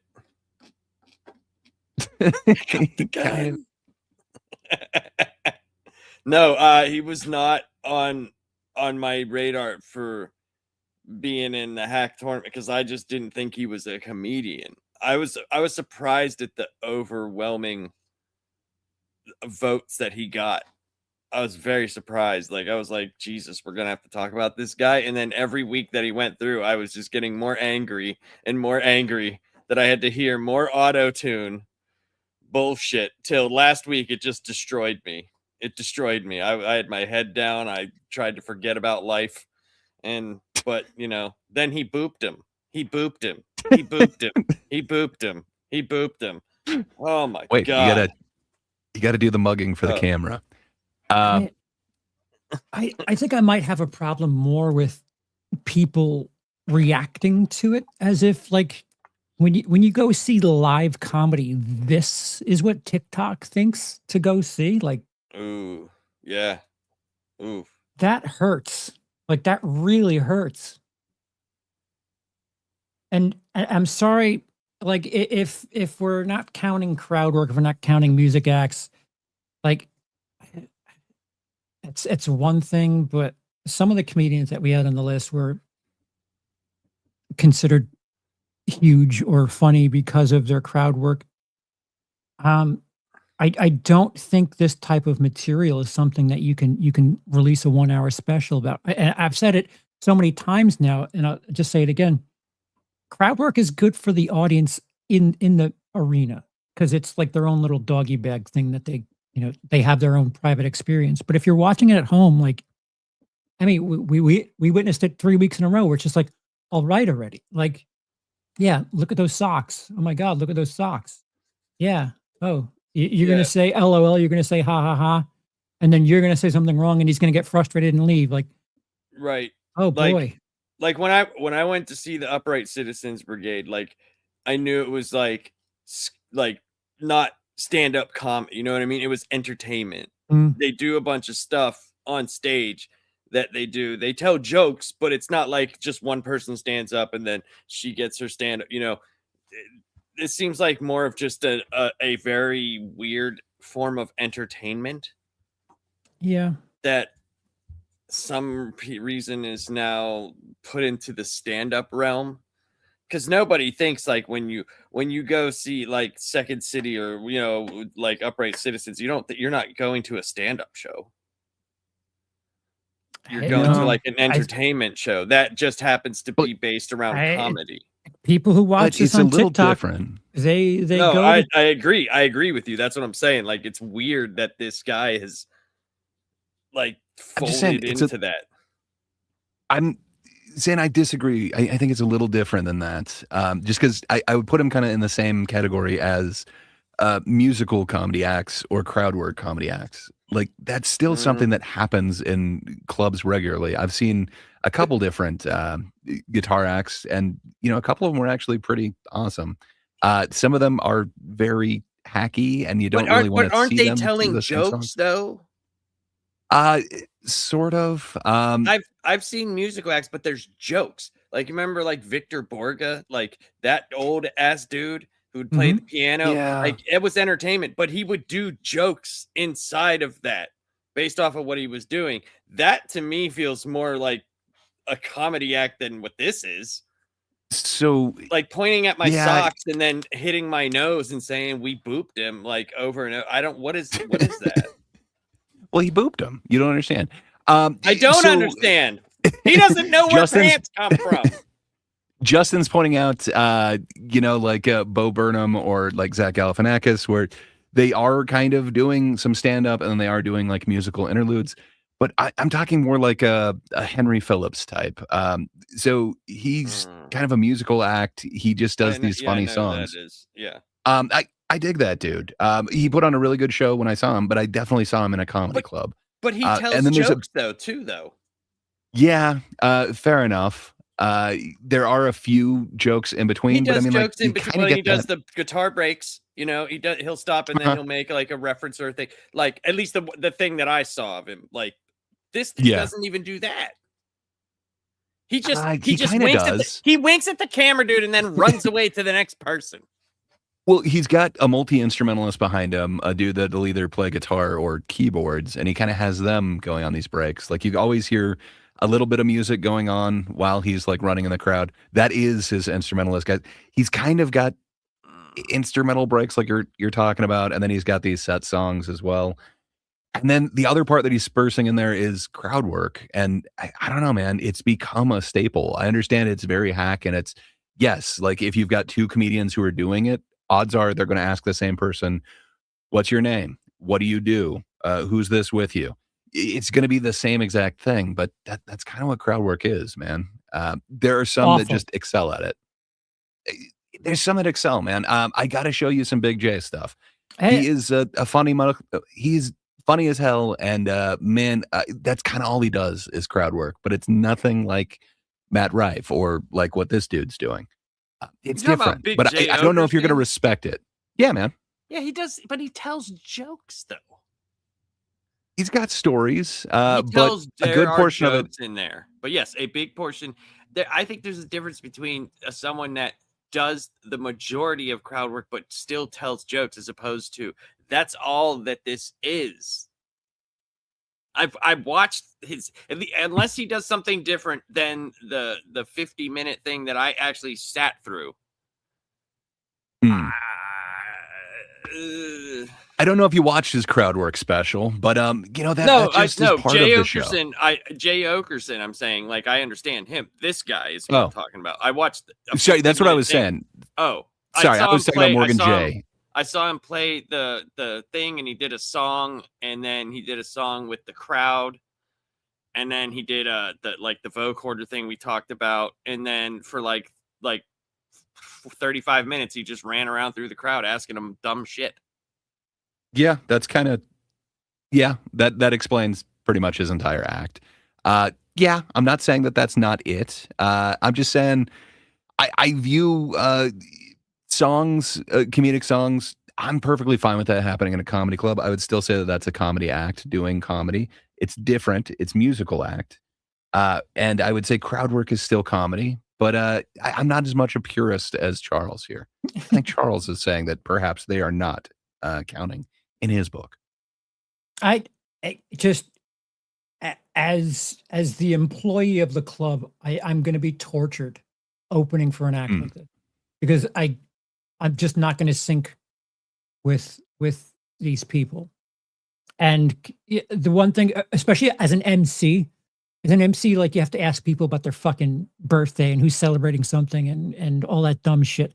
If you work with crowd work, then right, so if you work with a crowd work comedian, you like it's your job to reference the thing that the guy was brought up. And like, I don't fucking care about you and your socks. I'm not going to make it part of my material about, oh, you got booped, huh? Anyway, be sure to tip your waitress. Hey, Charles, you're just upset that you didn't think about Ray the booping. Told us you didn't. We don't get it. He booped him, Charles. You're all jealous of the booping concept. You wish that was in part of your act. I do. I truly do. Yeah. So I don't know. I view what he's doing as the hackiest form of crowd work. What's your name? Who are you with? And then it's based off of that reaction, he's going to then do the mugging thing. I don't know if it gets hackier than that. And I recently just saw an interview. There might be a clip coming up in a minute that shows him actually describing his comedy, where he's upset that somebody doesn't recognize him, but he's the guy who auto-tune asks you what's your name and who's that with you. He knows what his gig is, and that's it. And man, it doesn't get hackier than that to me. So I don't know. I respect him winning. It's not where I anticipated this going, but I don't know if I could, in all honesty, say Bert is hackier than that. I think this is as hack as it gets. It is the worst of the worst as far as crowd work, which is generally more hack than regular stand-up. I just want to reiterate that hack does not mean bad. Yes. It's familiar. You can predict the punchline before it hits. He's not the worst comedian. Like we said it last week, all of these comedians are, they're working for a reason. It's just like you said, it's rather predictable. Right. If you take that away from him, what is there? But like, didn't we also say like one of the biggest reasons why he was on here is because it's something anybody else could do, right? Right. So why wouldn't it doesn't Hassan seem unique. Minhaj and him be the finals? Like literally, Hassan is literally any single person here could go up and tell stories about their life. Didn't Do you think Hassan anybody lose would be to him? comfortable enough to do that? He did. But I'm saying, shouldn't that wouldn't that have been the hackiest of hack though? Like anybody could do that. I think anybody could do this. I don't know if anybody could stand up there and make up a fake story about white powder being sent to them in the mail, dropping on their baby, and then finding out that their wife is pregnant. No, it doesn't have to. Here's the thing: it doesn't have to be the same exact story. It's just a made up story about yourself. Like it's just like just because we're saying like anybody could do it doesn't mean that it has to be the exact same material. It just has to be you going up there talking about yourself. Fair enough. I'm just saying, like, anybody could do that. I think it's more original, less hack than what Morgan J is doing. I think there's at least some. I don't see anybody else making up false like national security threats like that. I guess you could argue that maybe Bert did, but that's more of an international thing. Satire, Gray. Okay, it's satire. It doesn't have to be that exact thing. It just doesn't. I get it doesn't have to be that exact white powder story. That was one story at the end of his one show that he's done. But I could not predict where it was going or the type of clapter it would induce. And then I couldn't imagine I could do that, telling a story about fake racism to a lady who's supposedly whole family mocked you when it turns out that she's actually married to another Indian guy. I don't know, man. Couldn't I tell you a story about an octopus and like how like you're fishermen? Does he have a garden under the sea? An octopus, right? And you have to put those back. But like it was crazy because when I touched it, it turned into a tiger. You didn't see that coming. You did not see that coming. Wow, it's kind of Life of Pi there. And it's bullshit, right? Just like the white powder bullshit. So there you go. I did it. Thank you, America. All right. While I really do not like Hassan Minhaj, to me it seems less hack. So I'm okay with this. It's not what I anticipated, but I can think of none more hack. I just meant like, you know, it seemed like they were both there. But yes, I believe Morgan J did beat him, I believe. I'm not positive, but I just think that like if we're on the basis of being a comedian, there seems to be an overwhelming thought that this dude, at least from our audience, is just not a comedian. So it's like kind of hard to, you know what I mean? But I get it. What he's doing is very hacky, 100%. This is 100%. Where we remind the audience to vote. Yes. If you don't agree with what happened here, make sure you're making yourself heard. And that's not talking to the people who did, you know, vote. We know you. Yeah. Because we got some. Well, the whole reason why we have these brackets is because of your voting and because of the suggestions you guys put forward. So thank you. We just didn't anticipate it going this way. And then we respect the disagreements. That was exactly what we were looking for. And specifically, Troy, I respect the hell out of your comment from last time, which it kind of seemed like you were teasing that perhaps we changed the criteria, and it doesn't seem like he's a fit for this gig, this March Hackness 2026. And you know, I respect your opinion on this, but I think he belongs, and I think there is none more suiting than this. But I agree. That concept of you know, a person at the wrong gig. Do you guys want to go down memory lane a little bit with a certain Morgan J gig? Yes. I think we shall. All right, so let me set this up a little bit. So there is a festival that kicked off in 2025. It's the, now I'm blanking on the actual name of it, the Still Standing Austin Festival. So the headliners of it were Morgan J and then Robbie Hoffman, who I'm not sure if you guys are familiar with comedian Robbie Hoffman. They're interesting. They've got kind of a Larry David type vibe going. They just had a Netflix special. I think it was either the end of last year or start of this year. They are awesome. But yeah, it's kind of a different type of comedy where then the next headliner is Austin's own William Montgomery. It is not necessarily a great fit for those other ones. Can you predict what might have happened if you combined the Morgan J crowd with kind of an alt observationalist comedian as well, and then William Montgomery? Well, I agree with Justin Gray. This is the "Who the fuck are these people" tour of 2026, and it does. Look This was of pretty 2025. sad. All right, whatever. This does not. Who the fuck are these people? You don't know Catherine Blanford or Tone Bell or Irene too? Or Come Zach on, man. Zucker? No. Well, let me explain a little bit further. So, Still Standing Austin Comedy Festival. Still Standing Comedy Festival is a one-day, two-stage takeover of nonstop laughs from major names in stand-up and the next wave of rising talent. It's also the next wave, man. We're fusing the energy of live stand-up with the atmosphere of a music festival, all under the open sky. Expect hard-hitting sets, crowd work chaos, and yes, auto-tune sing-alongs. You'll still be humming at 2 a.m. No assigned seats, just a wide open space, killer comedy, a bit of live music, and the one-of-a-kind, laid-back, high-vibe crowd you'd expect in Austin. Roam, dance, or post up, and snag some premium seating if that's your style. Come ready to laugh, move, and experience comedy in a new way. People Standing just fucking lingering. Anything but. Ugh.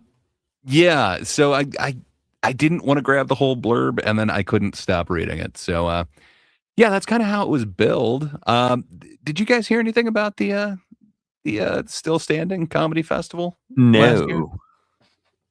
Well, this was kind of my introduction to Morgan J, if you will.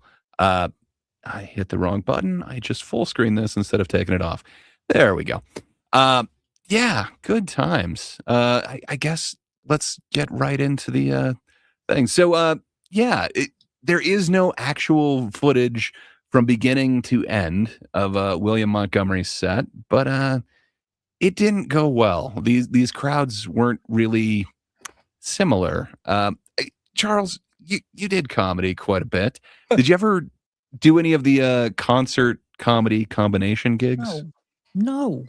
That first of all, like just like standing and not having a set position where you should be like in your seat or your location. Like that's not what comedy is. Like Yeah. I've seen a couple of comedy shows in music venues, and it's odd to see stand up while you're standing up. It's not the same vibe. It changes it completely. yeah. Like relax, I need to make you laugh. Like if you're like moving around in the crowd while I'm trying to fuck it, like it's distracting to say the very least. Like There was that it seems like it's comedian at Lollapalooza '93. uh Which one is that? I don't remember who he was, but I know he was there. yeah, that's a nightmare. It's a nightmare. I know they God, now I'm blanking on his name for some reason. But yeah, I know a lot of bands have toured with comedians. For a while, Korn was touring with the aforementioned Big J Okerson, and he was never. He always kind of puts out there that those were the worst gigs that he's ever experienced his entire life.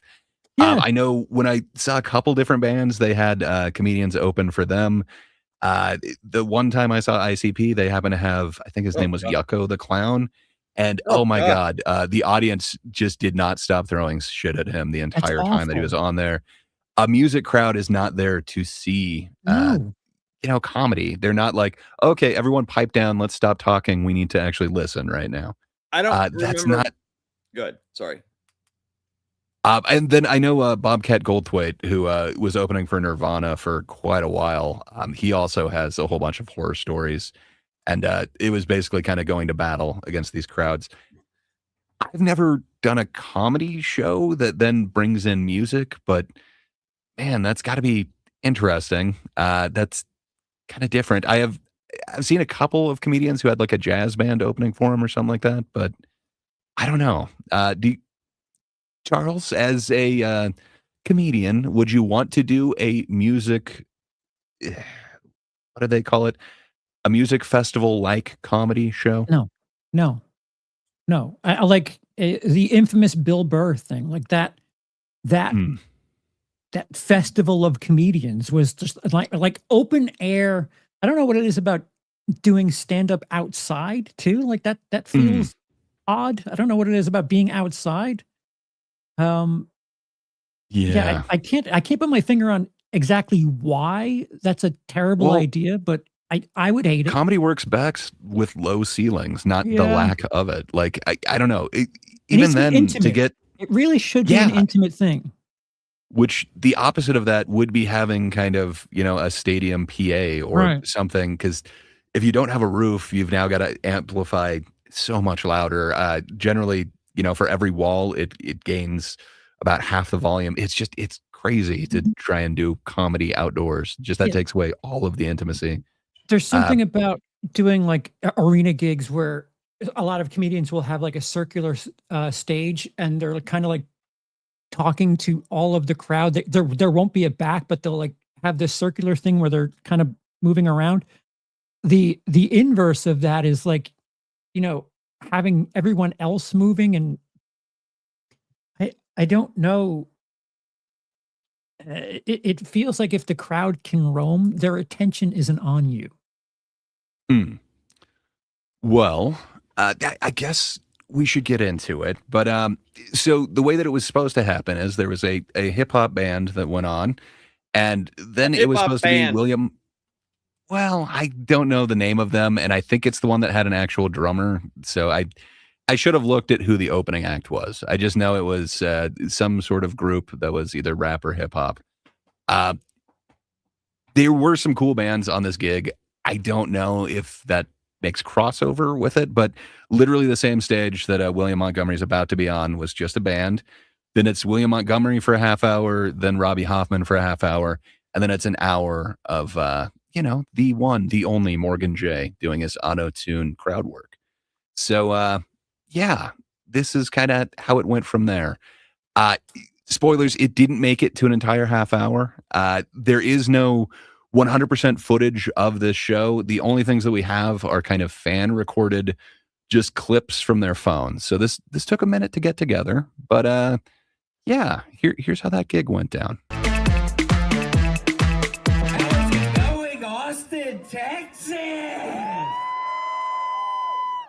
Oh my gosh. And right off the bat, sir, I'm very curious. What's your heritage? Are you Pacific Islander?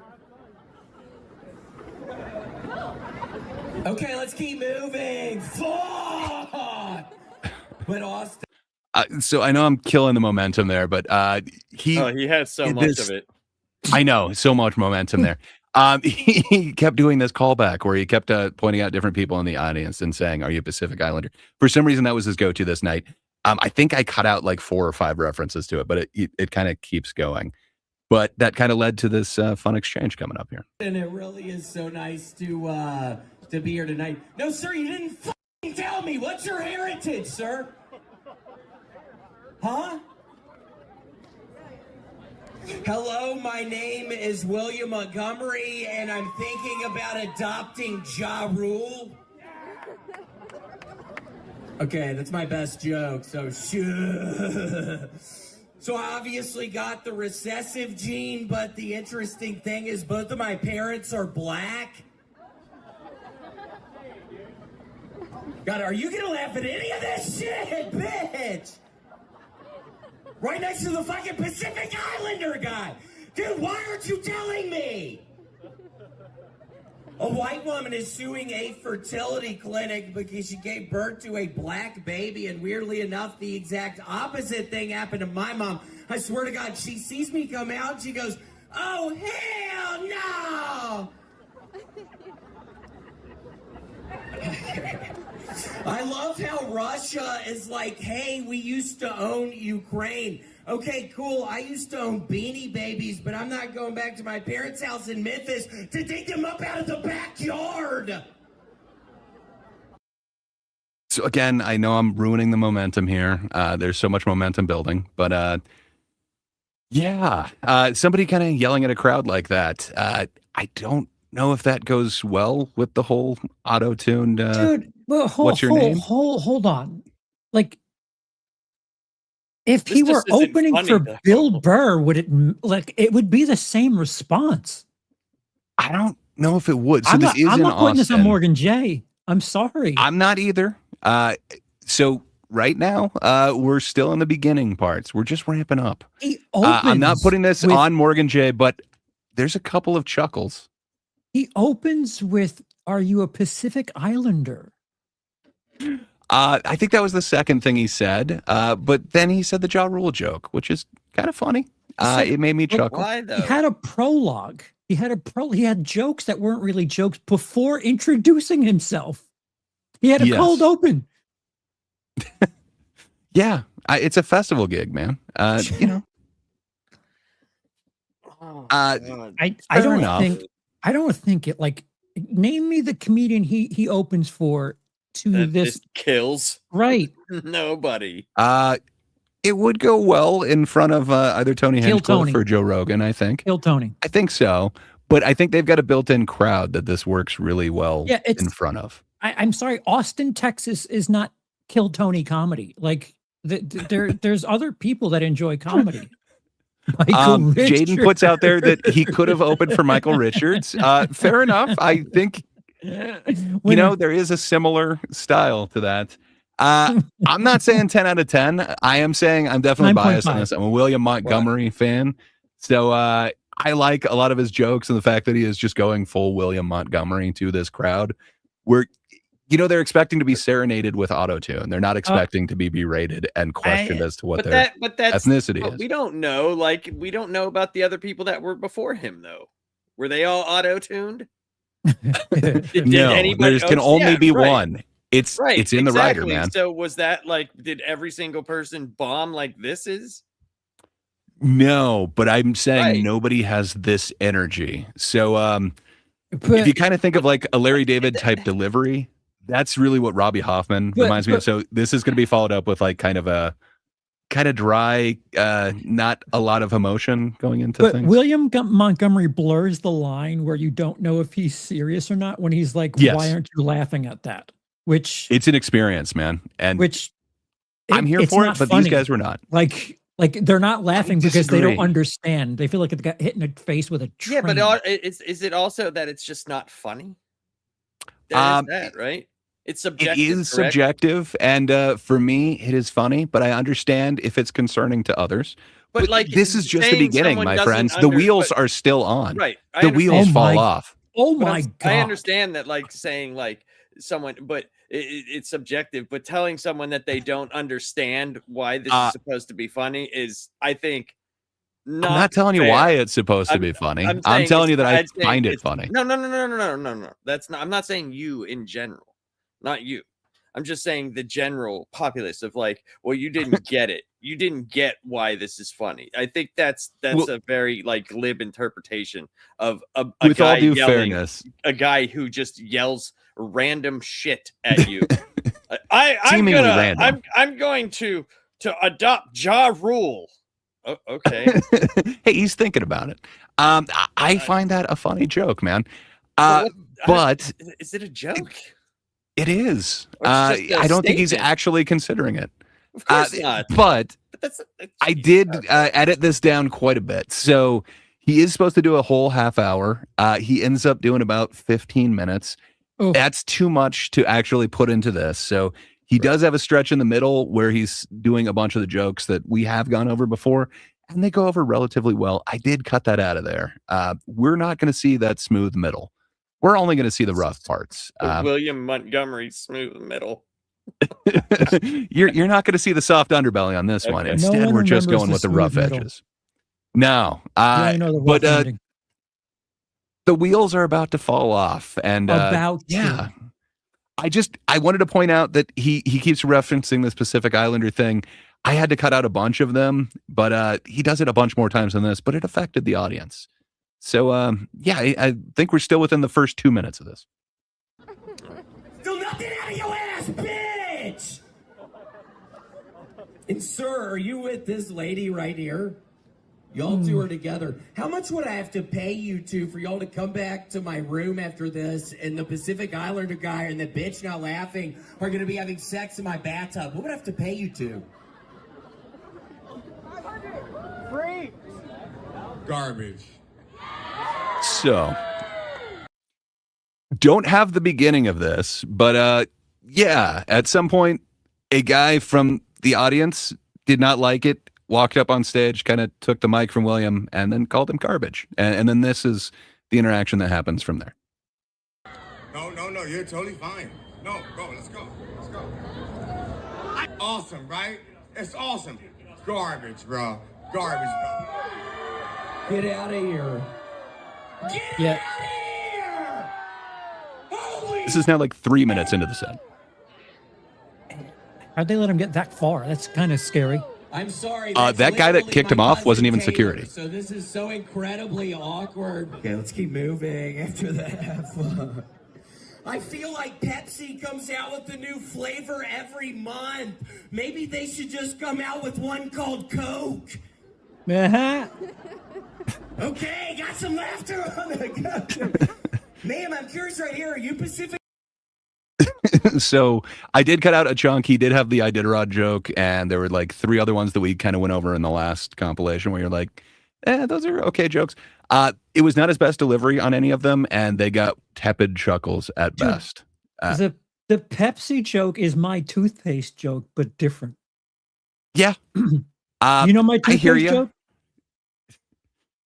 I do, but the audience might not be as familiar. Would you want to drop your toothpaste joke? There's a whole aisle devoted to toothpaste. Why is fluoride, plaque prevention, tartar control? I don't remember what the third one was.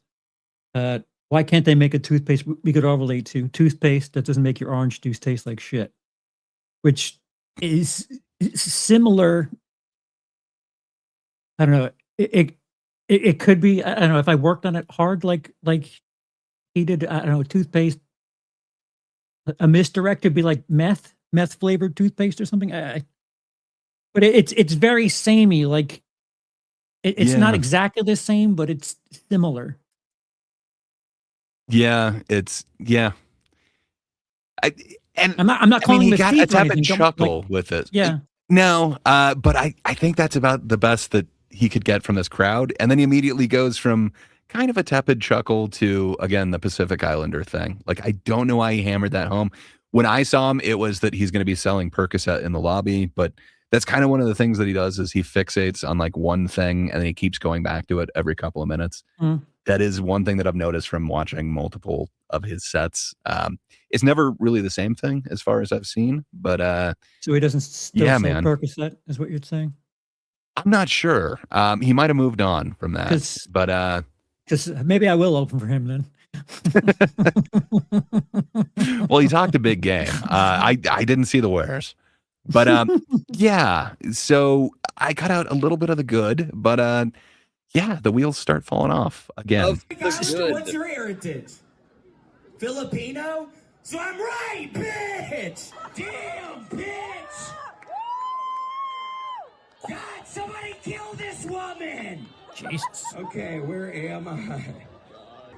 So I'm coming out with a new restaurant concept. It's called Texas Roadhead. Basically, my cousin Taylor is the executive chef, and he will come suck your dick out of my car after you eat. I mean, we got Guy Fieri on board. We were just on Shark Tank. Got a couple woos on that. So I'm actually coming out with the new television. God damn it!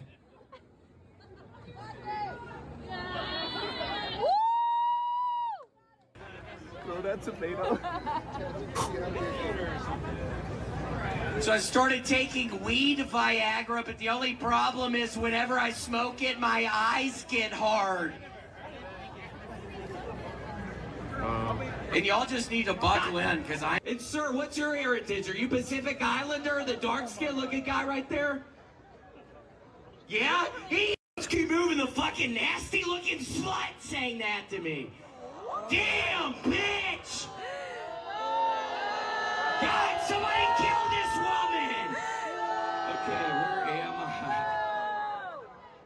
Oh my God. Announcement. If you're the driver of a damn 2003 coming out with the new television, God damn it!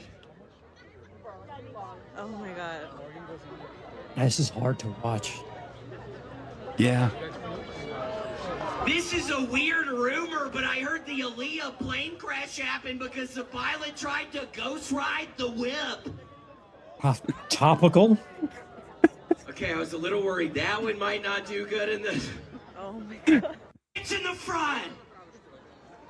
Oh, don't flick me off, bitch. Is he working out new material at a fucking No. festival? Walker more like Paul Crasher. I heard the reason Paul Walker died was because the director forgot to say cut. What do we have, a bunch of fucking pussy ass ball? I got bitch in the crowd tonight.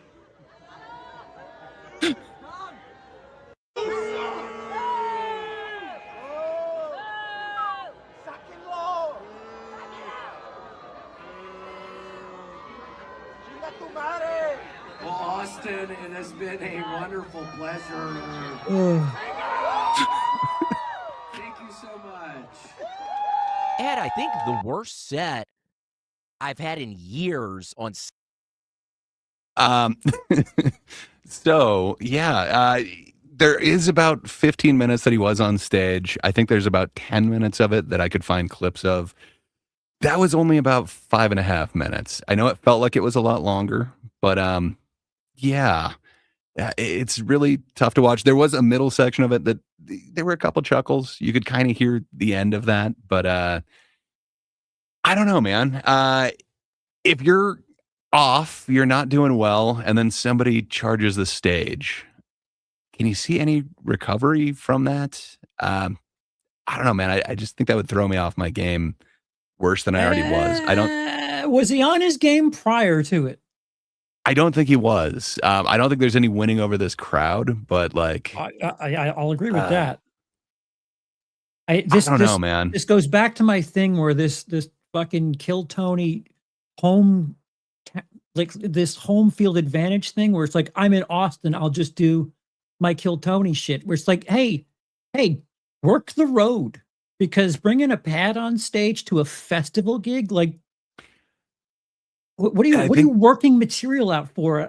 I would assume he got paid handsomely for that spot. It's a festival, and he's like the third headliner. I assume so. I know Morgan Jay said that he brought in like 2,000 people, so I'm assuming he gets a cut of that. Yeah, I'm assuming he was paid quite handsomely for it.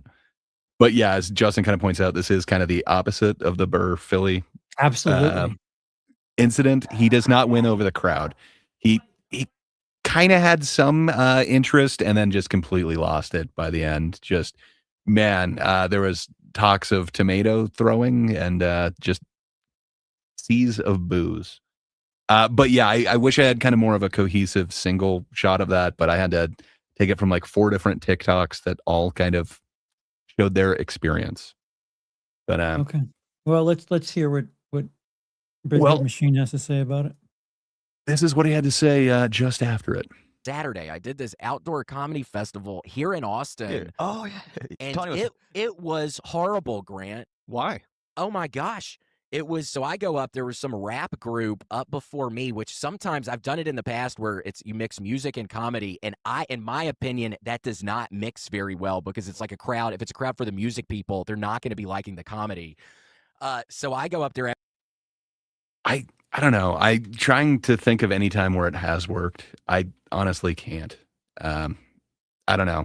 Somebody mentioned, like, would it be like a low grade Tenacious D concert? And it's like, no, because that's a concert experience. Yeah, like but when I've there's seen the them, thing, it's though. an amazing. The It's like a gore show. headliner was Morgan Jay, though. Like, so there should have been more people there for comedy if he's a comedy act. You're right. I don't know that I his think you fanship do it, likes if it's- other comedy. If it's 2 stages, you do 1 stage for music, 1 stage for comedy. Is it that hard? That kind of makes sense, but man, would it be tough to do comedy where music is like bleeding through. Like, I don't know. That would just suck, man. I just can't see doing outside comedy with music going on at the same time. This made me more sick. Can't see that going over well. Yeah. God damn it. Yeah, that's what I was kind of trying to warn you of. But okay. I think it's kind of a bad idea. I think you can definitely have musical comedy and you can have music acts and comedy, but man, the whole idea of concert standing with comedy, I don't know, man. I haven't seen an example where it worked well, but maybe I'm naive. Maybe you guys can pull it off, and the Still Standing Festival will be the greatest festival ever. But It won't be. I agree with William here. He should have The booed rap him. group. You seem good, by the way. Boo. And I go up there, and within 30 seconds, I can tell it's not going good. Luckily, that doesn't normally happen to me, like when I'm going to the clubs. It doesn't really normally happen. But I go up there 30 seconds into it, it's not going good. A minute later, some random guy comes up onto the stage right beside me. I just assume it's somebody that works at the place. Yeah. I have no idea what's going on. And he's right beside me, and he reaches for the microphone, and I let him talk into the microphone, and he says, "You're garbage. This is garbage." That obviously set a horrible tone for the rest of my 23 minutes I was contractually obligated to do. It was this horrible kind of nightmare. That's a nightmare. And people are screaming at me.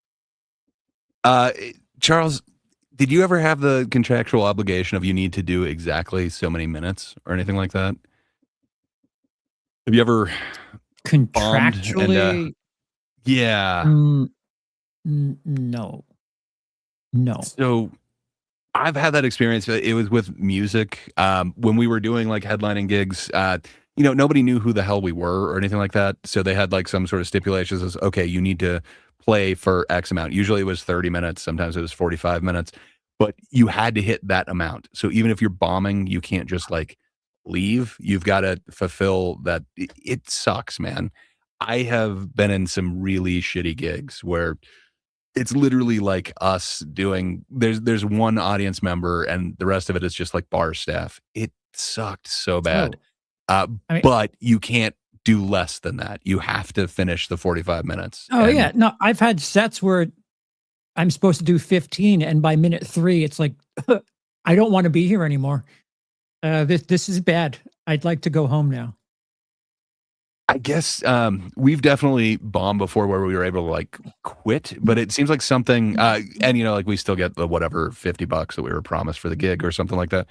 But when you're headlining, it sucks. Like they kind of put some sort of stipulation usually for how much time you have to do, and then they're usually sticklers to it. Where if you're anything under that, it gives them like the contractual right to not pay you, and that sucks, man. Especially when you're bombing, time has never ticked by so slow as like those few minutes on stage. It goes back to that Bill Burr thing. Like he did that full 15 minutes because I think he was contractually obligated. And that is the exact like opposite of this. It is so amazing because he's giving a countdown, and just, man, it is so cathartic to just hear what he's saying. And like, nope, you guys have to listen for this much longer. Where I got the exact opposite feeling from him here, that he's like, okay, how much longer am I obligated? Where Bill put it on them. Like, you guys have to listen to me for, we got 5 more minutes. Man. But like that's where performing for audiences that aren't yours helps. I think this guy really needs to benefit from playing to crowds that don't know what the fuck Kill Tony is. Well, and it because sucks because like a lot of these are doing that over and over again. Like if they don't know that thing, what is that? So he was doing that type of thing when I saw him. Most of the audience that I saw him with had no idea who he was. At least I don't think they were familiar with him. It was kind of before Kill Tony's like pop off to where they're, whatever multi-million-dollar or million view monolith they are now. But they were still popular then, but I don't feel like a lot of people knew what he was doing. And man, you could feel just the energy, the tone of the entire room change when that dude gets on. Like when he's doing his thing and when it lands, it is electric. But yeah, no part of that landed here. It is, this seems somewhat off-putting. Knowing him, it still seems somewhat offensive where he's going with that Pacific Islander thing. You've got to like strange. You've got to ease the crowd into what it is you're doing. Like at some point, you have to like all right, hey, how's everyone doing? And then just, I don't know, that screaming thing feels like it's a phase for him. I would hope. Because I don't know, man. I he's kinda written dig it. good stuff. There's stuff that he's written Yes. that's quite good. To like lean on the I don't know, gimmicky stuff is, I don't know, it's a bit much. Agreed. And the other point that you brought up, the fact that he still has a notebook where you're asking, like, is he doing some new material? No, as far as I can tell, a lot of these are jokes that I've seen him do much better on Kill Tony. Some of Oh, go these are figure. ones that he was doing when I saw him live a couple years ago. So I don't know. He shouldn't be on The guy who's Notebook. And popular on people Kill have- Tony did Yeah, well on is Kill Tony? doing those jokes. That's so Uh, weird. I'm just saying he did much better with the same jokes. The delivery, everything about it seemed to work, where here it's not. Yes, it is a much easier crowd. Again, the whole concept of this is, yes, he's definitely in front of the wrong crowd right now. But that being said, he should be off book. Like, it is somewhat off-putting to be a headliner at festival and then be looking at this notebook. It definitely does come off much less professional. And I don't know. I'm not sure that this crowd would be as open to it. Even some of his proponents, I know Joe Rogan was giving him shit for the longest time for even using those index cards. I know you've brought it up before too, but I would even dig seeing an index card more than just seeing like a spiral notebook that he's holding up. Or like have it to the side or something. Like put it on Yeah, the something. stool. Yeah, where you have your water or something. Like, I don't have an issue if somebody's looking at it like a set list or whatever. Janine Garofalo, that makes sense. Janine Garofalo had a book with her, like, a lot, but it was like on the stool. Mm-hmm. Yeah, I don't know. All of those are issues, but yeah, to have the person walk up on stage, that's kind of crazy as well. I know that would throw me. I don't think I could ever get back from that. But I think I interrupted him when he was talking about that. I think he's got a couple more aspects to go over on this. And of course, it zeroed out. That's amazing. I'll assume we're right here because enjoy yeah. it. Like when the guy came up and says, "You're garbage. This is garbage." I wanted to crawl out of my skin. I hated it. I wanted to get off of the stage right. But oh my gosh, yeah, it was bad. But towards the end, it was actually kind of fun because I told one joke, my Paul Walker, or like Paul Crasher. I heard the reason Paul Walker died was because the director forgot to say cut. And then I say, what do we have, a bunch of pussy ass Paul Walker fans in the crowd tonight? And I just get. So that's specifically one that I know he's been doing for a few years. I like that joke a lot, but I could see why a lot of people would definitely not only find it offensive, but man, that is the one that just a wall of boos just followed that for him. I don't know if they are Paul Walker fans or just not William Montgomery fans, but I don't know, man. I think there's a certain cleverness to it. No, if you're Paul Crasher, come on. Yeah, no, I get the joke. When you're doing gigs, like I'm assuming he hasn't done a corporate gig, because if you get booked for a corporate gig, they tell you things that you cannot do. Like you have to adapt to things. Like if you don't like understand what a Morgan J crowd is, and you're doing like this type of material, and you're like kind of shocked that people are offended by that, like you're not doing any homework. And that's I like fully you agree. don't adapt at all. Well, I think you'd treat a festival gig kind of like a corporate gig. I'm assuming so. The pay is the same. It's going to be a huge crowd, and it's going to be a general audience. I'm sure there's going to be a lot more kids at any sort of festival thing than anything else. In any of his other gigs, I mean, yeah, I would assume you kind of treat it more like a corporate gig, but it is on the festival for who they chose to book at this festival, and what order they decided to put him in. I don't know. It is interesting. Do you think he's wrong to have accepted this festival, knowing who's on it, what his material is? No, but he can't blame the crowd. He should have just done 30 minutes of making fun of auto-tune. That's what he should have done. I mean, that would have been pretty awesome. Well, fair enough. I think we're almost done with William's description of this. met with this wall of boo. That's It was good for my Good for your soul. brain. Yes, Yeah, it was yeah, good yeah. for my brain and good for my soul to just have some hard, very difficult set. In the past, when I was drinking and doing cocaine, that would have been a night I would have drank a shit ton and done a whole bunch of cocaine. But instead, now I just ate almost an entire stuffed crust Papa John's pizza. Montgomery. That video you sent me, him Oh my bombing at that Austin Comedy Festival, that shit is so funny. Dude, there's so many videos now of it. Oh my God, that's so funny. Here's the thing about William. William, to me, is the ultimate. Once you see him, you love him and you want to see him more comic. Right. The ultimate. Yeah. But the first time you see him, you're like, Do you guys disagree? I know I kind of won you over and then completely lost you with the last William thing, but do you think he's the ultimate one of those that you kind of hate and then you eventually get it? I don't think it's a thing about getting it. Like, it's just I think that he has better stuff. Right. Because I've seen him do better things. It's just the whole, like, I think some people either really like it's not even, how do I say this? You either like the bitch, which makes really no sense. Like, it just doesn't. Or you really like like whenever he's done saying something and he's like, fuck, like, like a general real reaction of like, Jesus, like, all right, people, that sucked. I didn't go the way I planned. But I think there's helps if you other know him, stuff too, there's other things that like he does that is very funny. Like, there's a bunch of stuff that I've watched, like I said, after that original that I thought was hilarious. Like, I thought was funny, and it wasn't just like he was screaming it, obviously, but it wasn't just I'm talking off of a piece of paper and here's stupid things that I say. Because that just felt to me like here's a bunch of, he was like doing his Kill Tony shit in front of a bunch of people because it's Austin, and it just didn't work.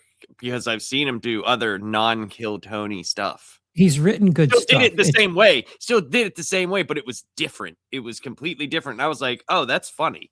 Like, that's actually funny. Yeah. And I think there's a certain layer that adds a lot to it once you kind of know a little bit more about William, that he's like lying about everything as well. Of course. I think if I just saw the yelling guy. Yeah. I'm sorry. He's lying? Is that what you said? Or is it satire? About like everything. Is it satire or is he lying? I don't think it's satire. I'm not sure if he's familiar with the concept of it. Just he likes to tell the tall tales, if you will.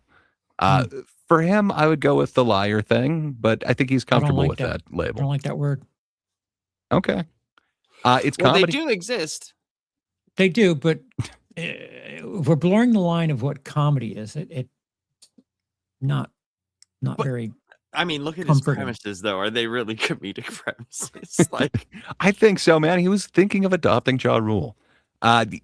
Is that a lie, Gray, or is that a joke? I don't think he actually considered it. Maybe he did. Maybe joke. I'm not giving him the benefit of the doubt. Okay. But yeah. Joe goes on a little bit further, and we'll hear him out for a second. I do agree, though.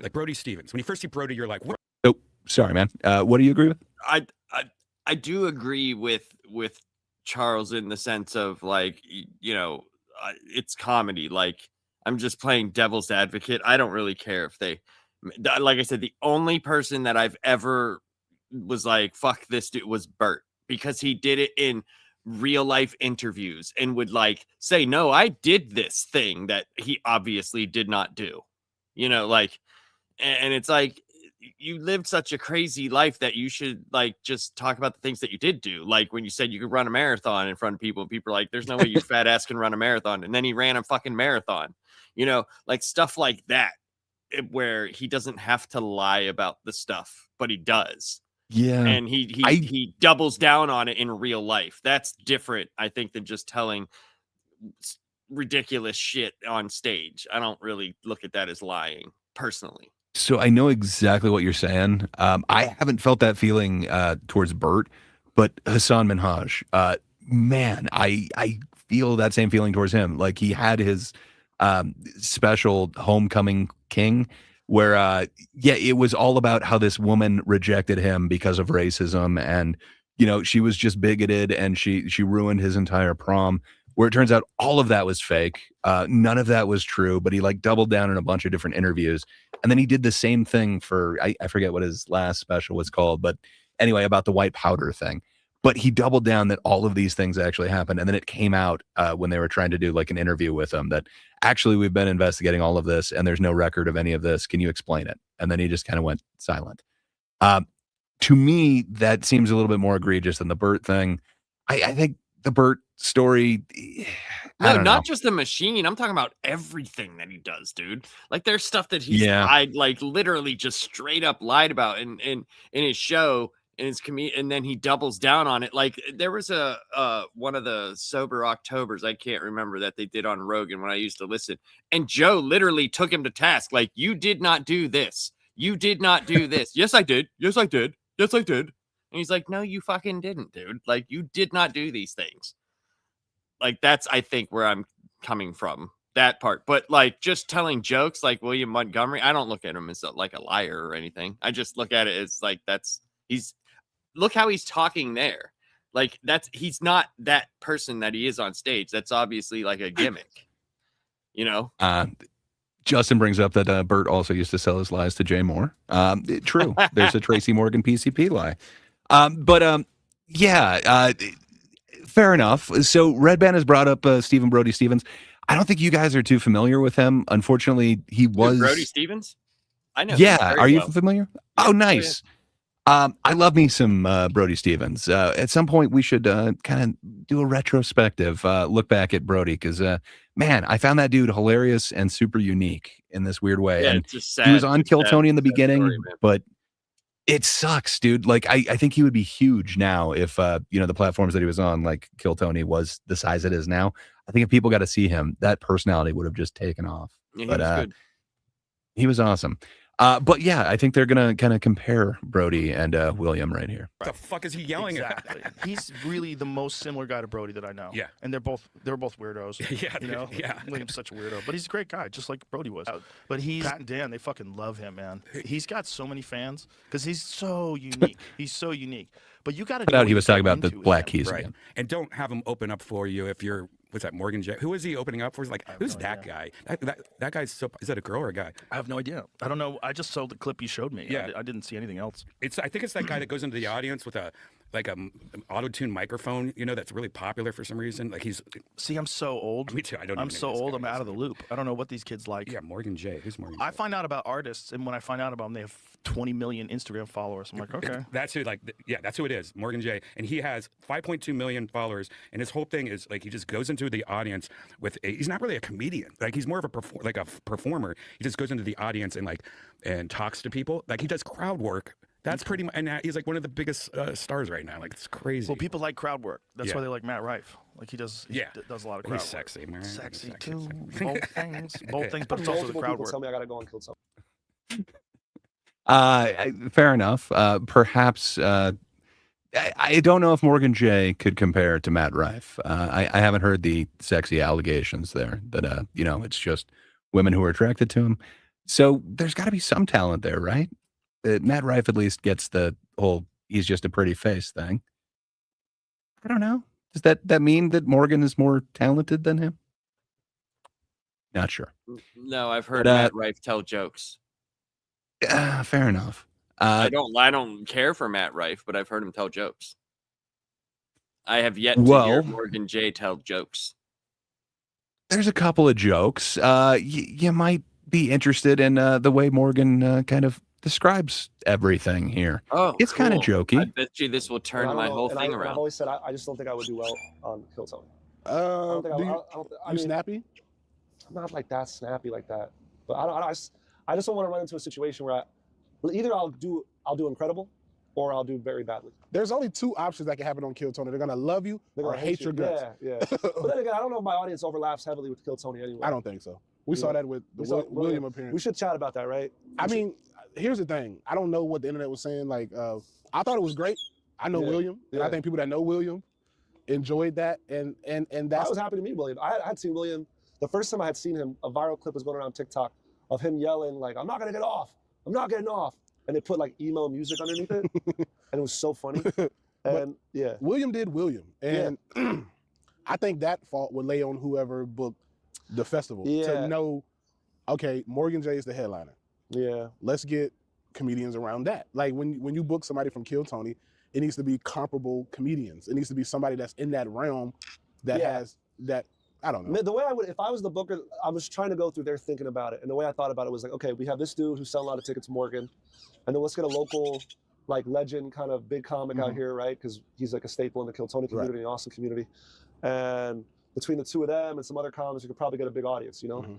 But I think we underestimated was like, because I probably brought about 2,000 people to the festival, was how many of my people would show up, and like because William's set was slotted for like it was him, then Robbie Hoffman, and me. So he was supposed to do 30, Robbie would do 30, and then I would do my hour. And then I think people who were there to see me had already shown up like an hour or two early. Gotcha. And I think they were just like waiting all day. And like I said, like my audience and William's audience probably don't overlap. And now that we're on Netflix, I think there might be a little cross contamination because it's now like 23, 24-year-old white girls are saying hi to me in the airport. Oh, I love you on Kill. Kill Tony's becoming like mainstream. You know what I'm saying? Yeah. Yes. I don't know, bro. It's like I mean, it got so it was such a moment that they even said my name on Rogan's podcast. That's so funny. And Redman was like, "You see this guy Morgan? I don't know if it's a girl or a guy or it's like he's got 5 million followers. I don't know what he does." It's like, you know what I do, Redman. Don't play. You know what I do. I go to the crowd and I ask people what their name is in auto-tune. Yeah. Stop playing. You don't know. I did a show in Austin. I just think that's hilarious that that's the way that he describes himself. You know his name, or you know what he does. He goes in the crowd and he asks them what their name is in auto-tune. Come on, you know what he do. Well, I like that he's open to laughing at himself. For sure. I think it was definitely tongue in cheek, but right. Well, yeah, he's not saying he's the doing greatest comedian ever. He's been doing this for how long? Like we found out, and then he's only been doing the auto tune thing for however long. So he realized, hey, all my shit before didn't work, but this is right. It'd be one thing. Like it's funny that he's laughing at himself. At least would it be worse if he was like, "You don't know who the fuck I am"? I'm like, if he took himself seriously about that, like 100%. That would be way worse. 100%. I think that's one of the things that Matt Rife is doing that rubs me the wrong way. Like he is very popular for his crowd work things, but in everything that he's ever in, he's like, listen, the crowd work is only a small portion of what I do. Most of what I do is this other, like, I don't see that with Morgan J. I don't see him trying to say like, no. Like, you don't understand. I also have these songs. I have the, what is it? The LOL song and, you know, the I haven't seen Laugh enough Juice interviews with song. him, you know? I've seen quite a few now. They always seem to be kind of like this. It's not exactly self-deprecating, but he says, you know what I do? I'm the auto-tune crowd work guy. Yeah, and he does seem to be cool with that, where, you know, Matt Rife is running from the, I'm not the crowd work guy. You don't understand. That's less than half of what I do. Most of it's material. So I don't know. Maybe that's just me. But at least for this live thing they did right here, the internet showed up. Look at those nice comments. The first I was just going to say, can we? And it's like, you know, it's exactly why the way I feel about everybody that I meet on the internet. Well, this is from the Goofy Gang 2 live weeks ago, stream, so it's it was a festival. Morgan's. I was the top. It was a new festival in Austin, and what you guys don't know about comedy festivals that I don't make the lineup. Whoever is the booker curates the lineup, and so I was actually very excited to meet Will, to be honest with you, because I had seen his clips and I'd seen him go viral. You know what I mean? So I was one of the first people I said hello to when I got there. Sure. Tony, I've seen him. Yeah, and then a lot of my people came to see me, and our audiences just don't overlap. Like I don't really, my audience isn't really a Kill Tony audience, and vice versa. Have you ever been like offered to go in there? No. Would you? I don't think so. Okay. I don't think they would fuck with me like that. Which brings me to my point. Like, I wouldn't ask Will to open for me, not because I don't think he's funny, but because I don't think my audience Sure, would fuck with yeah, him. It's just like that's a different vibe, you know. Yeah. And so, I wouldn't expect anybody to like ask me to open for like him or like somebody in Tony Hinchcliffe or David Lucas or you know the so Kill Tony guys, yeah. So like my audience gave him a lot of hate, and people said he bombed, and I mean it's kind of like, you ever hear that thing like go where you're appreciated, right? Sure. So like Will has audience and has fans that like really fuck with them, and totally. It's just like it's just a different circle, and that's kind of what happened. I wouldn't you know, it's just different. So yeah, that's kind of the story in a nutshell with the exploding, what would you call that? Radiating effects afterwards. But yeah, that's supposedly the worst bombing in Austin that's been experienced in years. So I don't know. What do you guys think? What's your final verdict? Is it on the festival for booking it? Is it on William for not adjusting? Who's to blame for this thing? I mean, Morgan, it was just a mess of a thing. Morgan Jay's more of a professional than William Montgomery is. Yeah. Yeah, I mean, there's probably a reason why he's headlining. He's definitely taking it more seriously. I don't see him holding a spiral notebook to go I through mean, he his probably LOL could song. have had stroke with the promoter and been like, "Hey, this isn't gonna work. Not that the dude's not funny, but this is not gonna work." I just Not don't saying know it's if his Morgan fault. Jay has I'm any. not saying Does it's he? his fault. Does Morgan Jay have anything on level with Texas Roadhead? I'm just saying, I don't think so. But like, you prepare for that then. Like, if I you're don't- aware that this isn't my crowd, maybe I shouldn't roll out there screaming bitch within 30 seconds. Like, these people are expecting the LOL song, and I'm going to roll out there Yeah. screaming bitch. Like, you prepare for that. Like, this is why I'm not trying to be a dick. These Kiltoniacs need to perform elsewhere just to get an idea of what non-Kiltony crowds are like. And then you get seasoning and like, oh yeah, now I have this experience in case I have to do a thing where I'm opening for the LOL guy. Yeah. Goofy Gang, you know, they ride deep. Apparently, it was the majority of the crowd there. Is there any winning? Is there any comedian that you could see going in front of that would do well in front of the auto-tune crowd work thing? I don't know, because I don't know what that crowd is. Right. I don't know what it is. Yeah. Like, I don't know. When you look at the crowd of people there, it is so random that and what they're laughing at is so different than what I would be laughing at, that I don't even know how to gauge. I don't know why they think that's funny. There's even stuff that I don't find funny. I can at least go, I could see people finding that funny. Like, I could see people, but just making a funny noise with your, like, what? Like, Charles said it best. It's like someone, like a kid found, like, you know, they used GarageBand and they were like, oh crap, check this effect out. Wiener.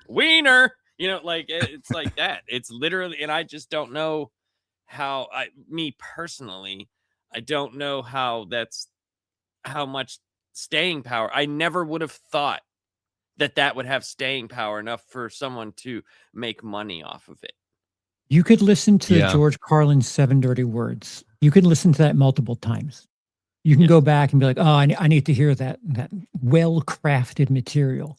Do you go back and listen to Morgan Jay talking to Susan in the crowd multiple times? You remembered her name. Susan. Sadly, I had to listen to it multiple times. I had to Editing sucks.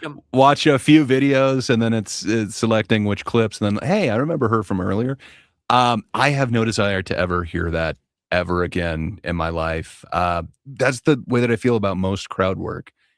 But there's certain people but that what we don't shine know with is, it. like, right off camera, he's got a big poster of Morgan Jay with a golden reverb microphone. Wait, you guys can't see it, right? No, I can't. I'm sorry. Okay. Yeah, I don't know, man. I think so. Material. The audience did have a last. couple of suggestions. Nightmares and Nerdscape said Carrot Top could open. I would say no. Like, come on, Carrot Top is so much more of a headliner. Scott Thompson deserves vibes. to be the headliner.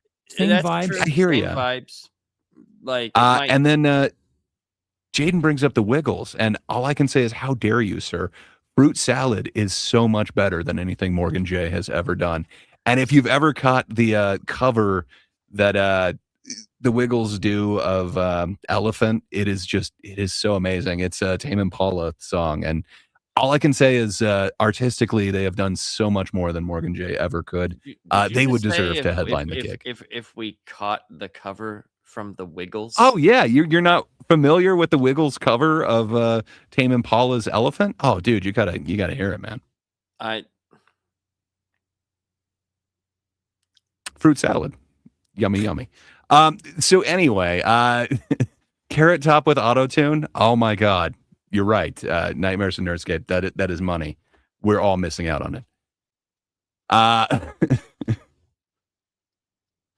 So Charles, you seem to not be a fan of the Wiggles?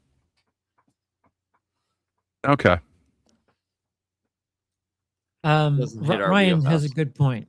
It's about adapting. I kind of said it earlier. If your material is good, you shouldn't have much to worry about. Again, Tony has spoiled some of these guys. Charles is right. You have to perform out of your comfort zone.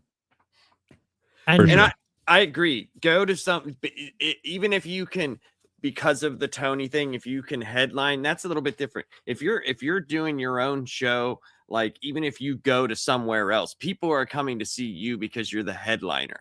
Right. So they need to go out and do like co-headlining or guest spots on other people's stuff and learn how to adapt to the crowd and the feel of what so prepare jokes or do some stuff there. Or maybe that eating shit moment, would that help William? I don't think so, just because William's such a different dude. You know what I mean? Like I think he'll just do his William stuff.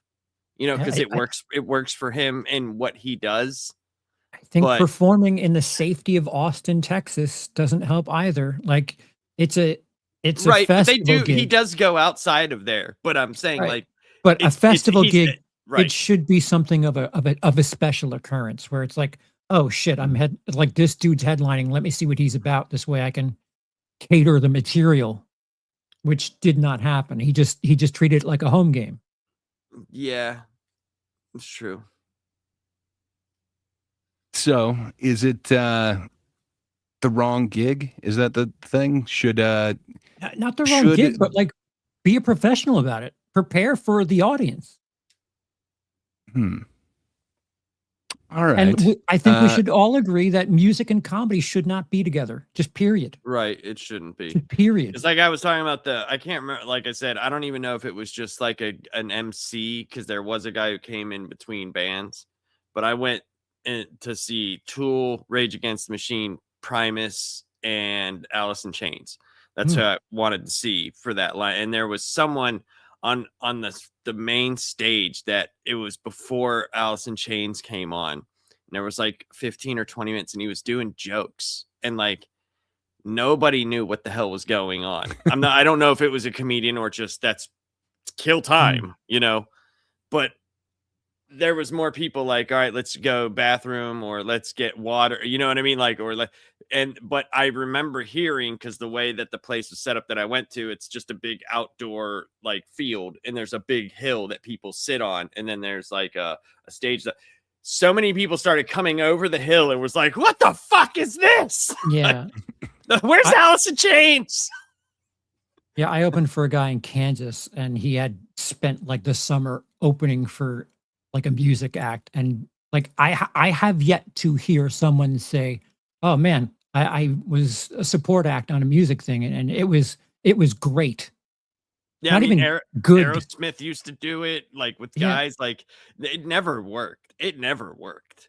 I mean, all the way back to like the 70s and stuff like that. And like Gray had talked about comedians in the 50s used to have like jazz bands and stuff like that. And like, I just don't see how. I can understand why people would think like, ooh, you get all this entertainment and one thing, but it's not the same crowds.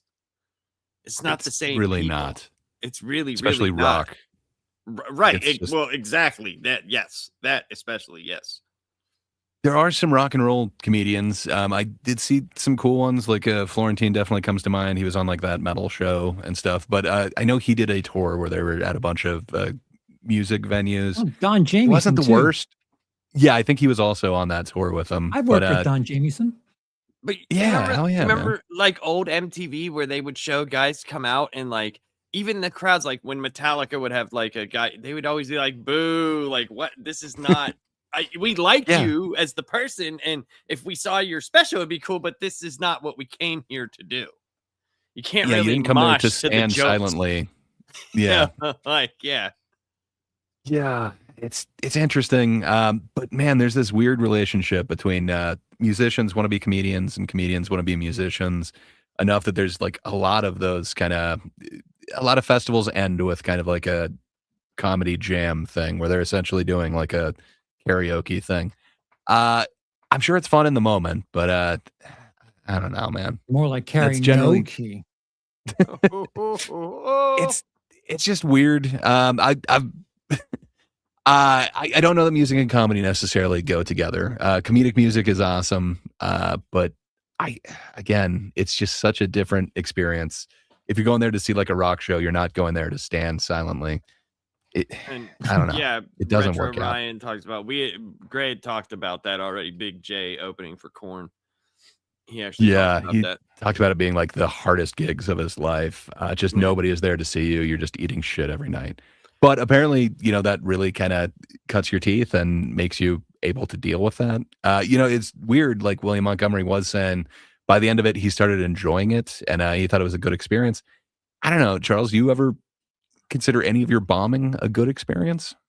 Well, yeah, I'll learn. Like in the moment, no. But you learn from it. Like if you're open-minded about it, you're like, all right, what the fuck happened there? Mm-hmm.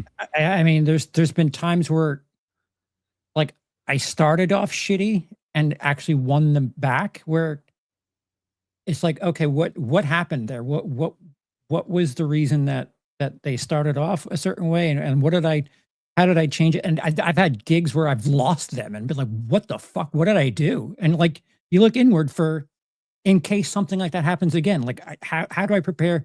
I don't like the feeling right now. How do I make sure I don't have this feeling again? I mean, like, you're gonna bomb. Yeah. If you perform 50 times, you're gonna bomb 5 times at least. Right. So, it's just trying to ease the I don't know, the landing. I know the ones that stick with me are when I bombed. I think that is what I learned the most from. Like, if you're in the flow state or whatever, and it's just happening and it's killing, like, I am horrible with being present in the moment and like addressing like, okay, so what am I doing now? Okay, keep doing this. Instead, it's just, this is over, but man, do I stay in the moment when I'm bombing. Like, it's just nothing brings me to that exact moment that is taking so long to get out. My second show ever, people were leaving. And I was like, I don't like this feeling at all. I had a speaking thing that I was doing, and so the government uses this program that talks to the bank they use is called Syncata, right? It's called US Bank Syncata. And they use this thing called Profit Move, and it's a program that adjusts military lines that speaks to the bank that does whatever, right? So I had to give a presentation on it, and I was actually there. It wasn't like on Zoom or anything, right? And I thought like that I was talking to people that knew. They didn't tell me like that these are people that are going into the industry in different places. So I had a whole thing prepared of like an in-depth how this works and all this stuff. I didn't know that none of these people didn't know what the hell I was talking about. And like literally 5 minutes in, a guy goes, I have no idea what you're talking about. And I went, and I look over at my boss and he's like, these are all newbies. And I went, fuck. So I just kept going. Going, and then I left. It was awful, but I mean, it's not nearly the same. Obviously, it's not even remotely the same. But if you could eat shit on a talk, I did. I ate shit bad because I thought I had this great thing, like, because I'm pretty good with that program. I thought I had this great thing set up, and it was like people who weren't even using that.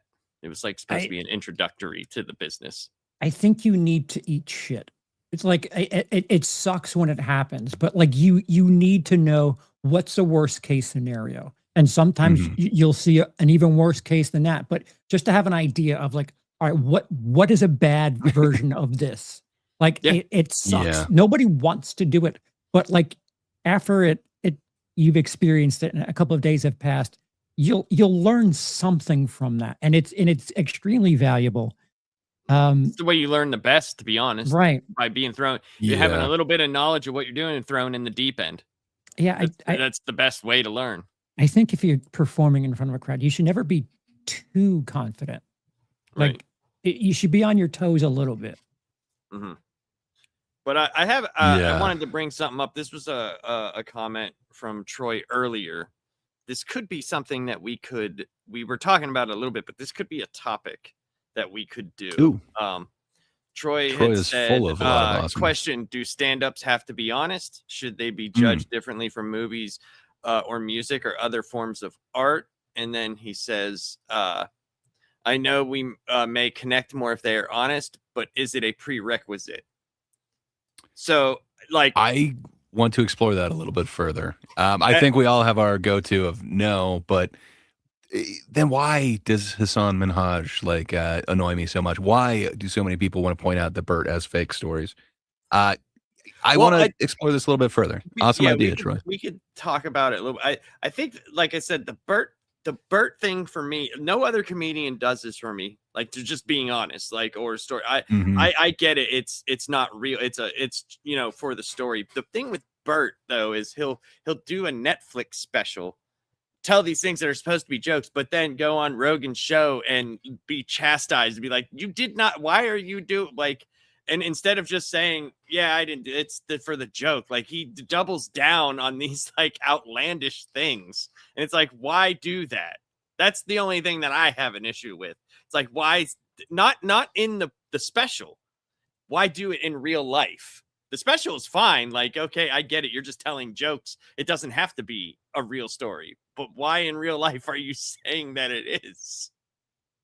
I think that's the one for me. But I think that's a cool topic that we could possibly get more into and discuss. Yeah, I think we definitely should. I think we need more examples than just than those two, right? Yeah, I mean, I guess I'd also bring up William Montgomery, who's just like a liar. His whole stick in the beginning was just he would say a bunch of shit that made no sense, that you just know is lies. But it is a comedian doing his craft. So I think there's got to be more examples we can look into. But yes, we need to table that.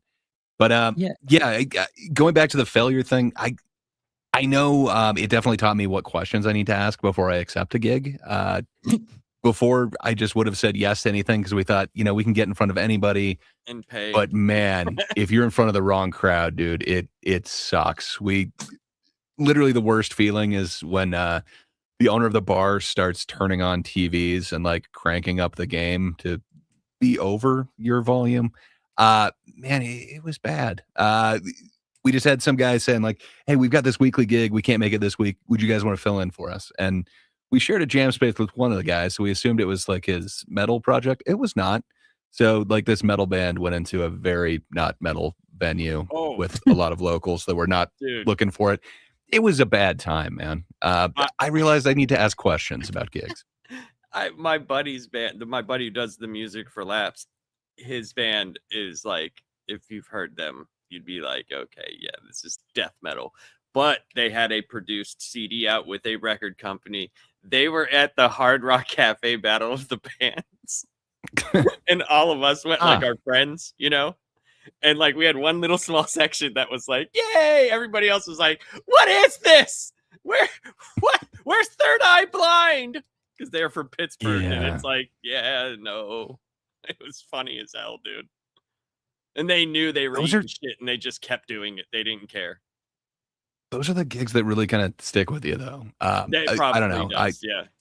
Yeah. There's a bunch of times that we did good. I couldn't tell you what happened. Those things, like, they're kind of a blur. But man, I can tell you every moment of every time I've just bombed. Yeah. Well, it's because you've already perfected that song. Like, it's already there. You already know. I know what it should be. Right. You know when it's not. That's when it sticks out to you.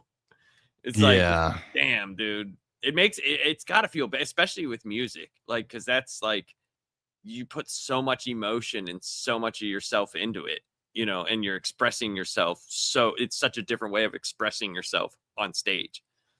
Like, and then just people shitting all over it. I couldn't imagine. I could not imagine that.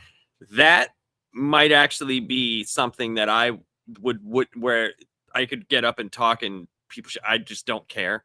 But that might be something that would bother me. That might actually. And bother me. people like literally turning their chairs around so that you're just seeing their backs and they don't have to look at you. That might bother me.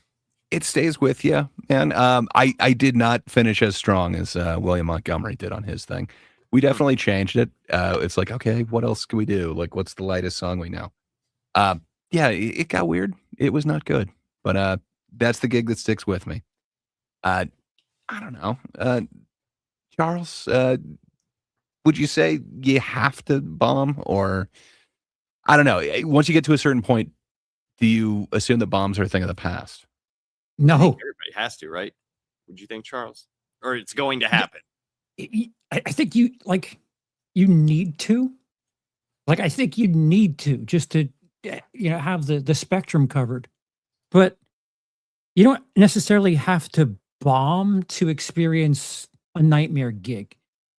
Like, I was booked for I don't know why it was like this bootleg Applebee's thing, and they booked a night of comedy, but it wasn't like finger foods. It was people with, cutlery and shit. And dude, people are eating their dinner, and it's impossible to speak over a bunch of clanking and shit. It was just torture. They're not really listening. And even if they were, their mouths are full, and you're just not going to get the laughter that you think you are. And some people were just there because it's Friday night and they wanted to get their fucking bloomin' onion or whatever. And it's just they're not there for comedy. They're there for their fucking steak and potato dinner. It's weird to me. The second biggest club right now in New York. Sorry, maybe it's third. I'm not sure if Stand Up New York is above the Stand or if it's the Stand then Stand Up. But they serve tomahawk steaks there, which just weirded me out. The one time that I went there, the dude at the table next to me just has this giant steak in front of him that he's cutting. I don't know, man. It's weird. They also had pizza and stuff, but finger food's fine. Nachos, it just threw pretzels, me. There you go. Beer. The staple. But Or I a don't bar know, man. and stuff. Yeah. Fucking that's like dinner theater shit, where that It actually seemed weird to me. works. I actually went to one of those once, a dinner theater. Saw a play while I ate. It was weird. It's a little bit different. It's still not. It was off-putting in a weird way, where it's I kept out of the corner of my eyes just seeing this dude squeaking with the knife on his plate. That's not where you think you get a fucking premium cut of beef at the comedy. It looked pretty decent. Oh, I got to be honest, I was jealous. 200 people, they're not eating at the same time. You're just constantly having clinking. Yeah. There's no sort of vibe you can get into because there's no flow. The crowd is not on the same wavelength, and you're just in choppy water throughout the entire thing. And it's just one of those things where it's this is a nightmare gig. Whatever I can learn, but you can't really take notes from that because what the fuck? That wasn't supposed to be a comedy show. Yeah. Right. Yeah. If you're William Montgomery and you get booked for a fucking elementary school, what are you doing and what are your notes afterwards? Oh, you're definitely doing the same material. Yeah. Yeah, I'm not sure which of his jokes would go over. Bring out your cocaine material for sure. He might kill for an elementary school, just Little screaming kids. and shit. Little Yeah, kids are like, bitch, farts. yeah. You see their faces. It's curse wording. Yeah, just being loud. Isn't that what TikTok is anyway? Comedy is loud. Just loud things equals comedy. I mean, that's what people were claiming Dane And Cook brought to the and chipmunk voice. art. If you do chipmunk voice, that's hysterical. I think. I don't know. He booped him. Booped him. You forgot about the booping. Well, I guess this would be our time to boop the audience, wouldn't it? Before you hit that button, Lapsed, I think Charles has the official sign out of the show now, right? Yes. Be sure to interact with the content and comment and like and all that other shit. Give us notes on stuff you'd like to see us discuss in the future. And before we see you, Oh shit! I fucked it up. See, I can't even do it already. Please tell us how much you hate the intro. We would love to know. Yes, please. Notes on how to improve the intro. Otherwise, we'll see you next Tuesday. He used to love comics, now he just complains. Gray poop haze in the corner.